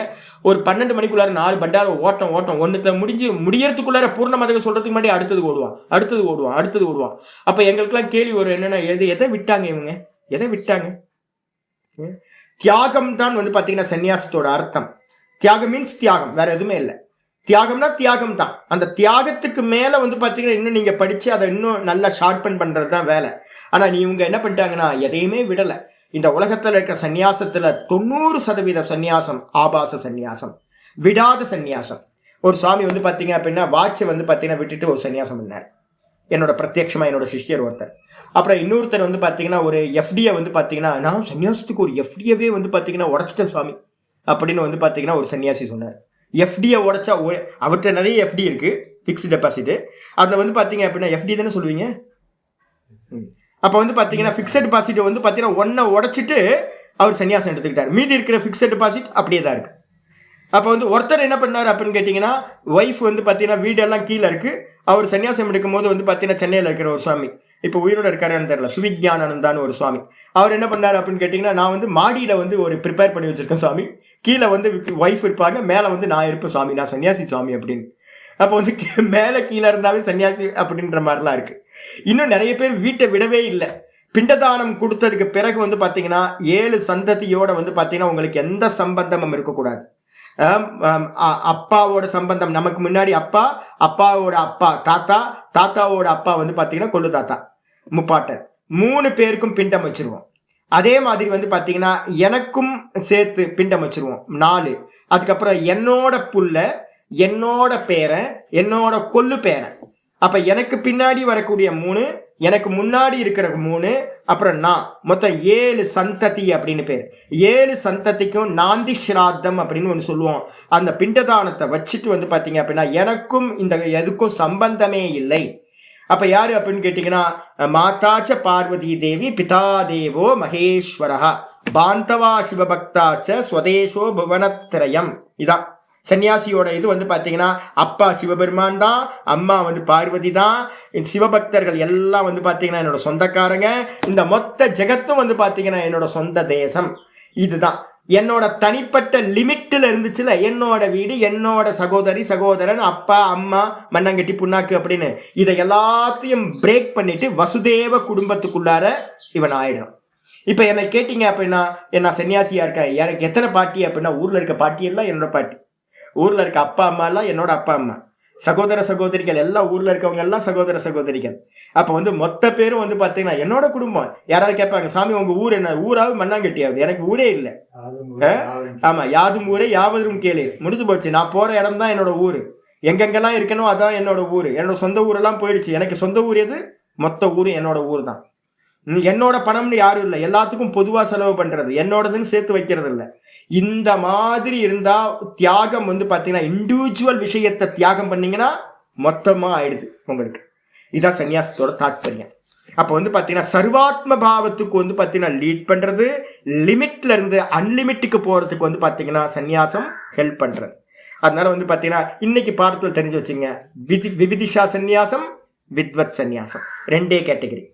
சிரவணம் பண்ணுறதுக்காக எடுத்துக்கிறது விவிதிஷா, சிரவணம் பண்ணி முடிச்சு மனனத்துக்கும் நிதித்தியாசனத்துக்கும் ஆத்மானுபூதிக்காகவும் பண்ணுறது வித்வத். இதை வந்து பார்த்தீங்கன்னா என்ன பண்ணாங்க, சிருங்கேரி மடத்துல இருந்து என்ன பண்ணாங்க, ரமண பகவானை பார்க்கறதுக்கு கொஞ்சம் பேர் வந்து, சுவாமி நீங்கள் வந்து சன்னியாசம் இங்கே எங்களோட மடத்தில் எடுத்துங்க அப்படின்னு சொன்னாங்க. சொன்ன மாத்திரத்தில் வந்து பார்த்தீங்கன்னா பகவான் சொல்லிட்டார் சன்னியாசனம் தேவையில்லை அப்படின்னு. ஏன் அப்படின்னு கேட்டிங்கன்னா, சாதனம் எப்போ தேவைப்படுது அப்படின்னா சாத்தியத்தை அடையிறதுக்காக தான் சாதனம். அப்போ இவர் வந்து ஏற்கனவே ரமண பகவான் வந்து பார்த்தீங்கன்னா ஞான நிஷ்டை அடைஞ்சு தான் கீழே இறங்கினார். அப்போ நல்லா பரிபூர்ண ஞான நிஷ்டை அடைஞ்சவருக்கு திரும்ப என்ன சன்னியாசம் தேவைப்படுறது? எந்த சன்னியாசமும் தேவையில்லை. அடைய வேண்டியதை அடைஞ்சவருக்கு சன்னியாசம்ன்றது ஒரு அடையாளம். அவர் வந்து பரிபூர்ண சன்னியாசியாக தான் இருந்தார். எல்லாத்தையும் விட்டுட்டு பிரம்மஸ்வரூபத்தில் எஸ்டாப்ளிஷ் ஆகிட்டார். அப்போ வந்து பார்த்தீங்கன்னா பிரம்ம சம்ஸ்தம் அமிர்தத்துவம் ஏத்திய அப்படின்னு வந்து பார்த்தீங்கன்னா சாந்தோக்கிய உபனிஷத்து ஒரு மந்திரம் சொல்லுது. பிரம்மத்தில் ஒருத்தன் நிற்கிறான் அப்படின்னா அதுதான் வந்து பார்த்தீங்க அப்படின்னா சன்னியாசி, வாஸ்தவ சன்னியாசின்னு பேர். இப்போ நம்ம என்ன பண்ணுறோம் அப்படின்னு கேட்டிங்கன்னா 2 கேட்டகரி பண்ணியிருக்கோம்ல, இதை வந்து பார்த்தீங்கன்னா இந்த 2 கேட்டகரியும் ஒரு கேட்டகரியில் ஆக்கிருங்க. வியாவகாரிக்க சன்னியாசி அப்படின்னு ஒரு சன்னியாசி எடுத்துங்க.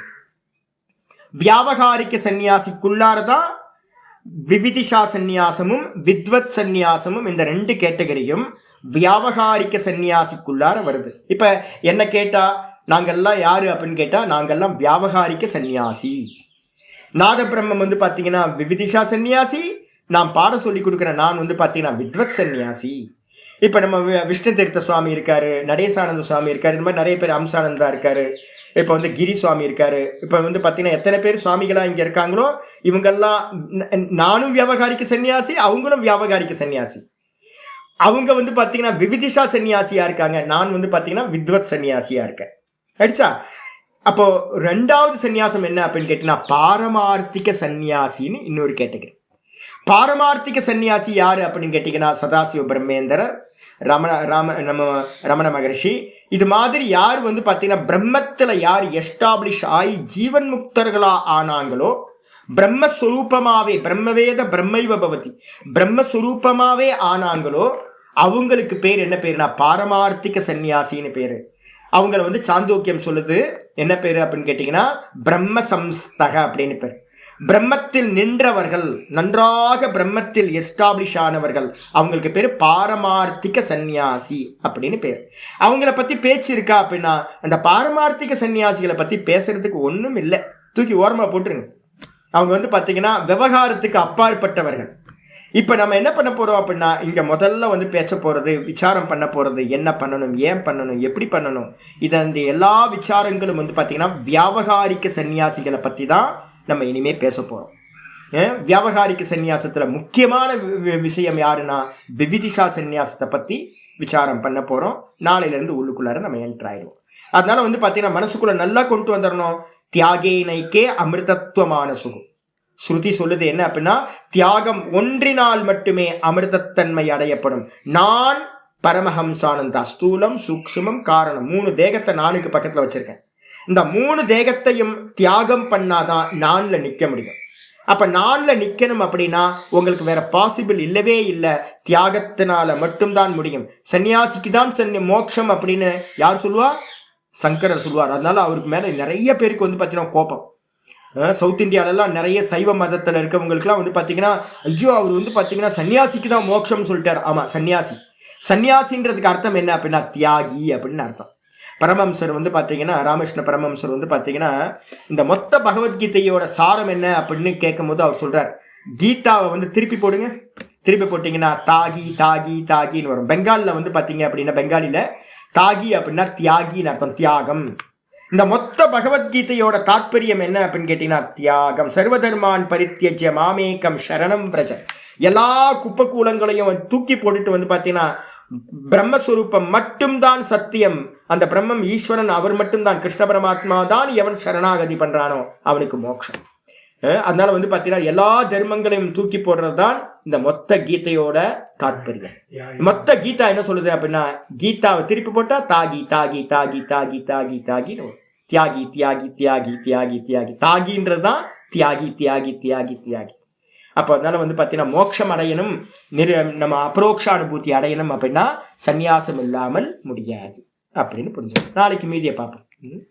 ஓம் பூர்ணமத பூர்ணமிதம் பூர்ணாத் பூர்ணமுதச்யதே பூர்ணஸ்ய பூர்ணமாதாய பூர்ணமேவாவசிஷ்யதே. ஓம் சாந்தி சாந்தி சாந்தி. ஹரி ஓம் ஸ்ரீ குருப்யோ நமः. ஹரி ஓம். ஓம் ஸ்ரீ கிருஷ்ணாய பரமாத்மனே நமः.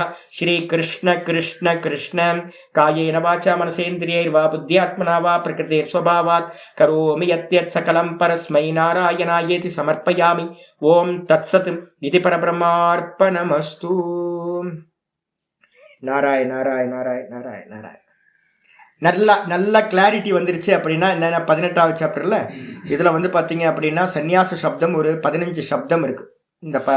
இந்த அத்தியாயத்துக்கு முன்னாடி வரைக்கும் 17 சாப்டரில் தியாகம்ன்ற சப்தம் வந்து பார்த்தீங்கன்னா ஒரு 35 இடத்துல வந்து தியாகம் தியாகம் தியாகம்னு வருது. அப்போ தியாகம்ன்ற சப்தமும் சந்நியாசம்ன்ற சப்தமும் நமக்கு ரொம்ப அதிகமாக பிரயோகிக்கப்பட்டிருக்கு. கிருஷ்ண பரமாத்மாவுக்கு ரொம்ப பிடிச்சது. அதனால வந்து பார்த்தீங்கன்னா இதுதான் மோட்சத்துக்கு உபாயம். அப்போ சந்நியாசம் மோட்ச உபாயம், லட்சியம் வந்து பார்த்தீங்கன்னா மோட்சம். இதை ரெண்டுத்தையும் நல்லா தெளிவாக தெரிஞ்சுக்கணும். பார்ப்போம். ஹரி ஓம் ஹரி ஓம் ஹரி ஓம் ஹரி ஓம் ஹரி ஓம்.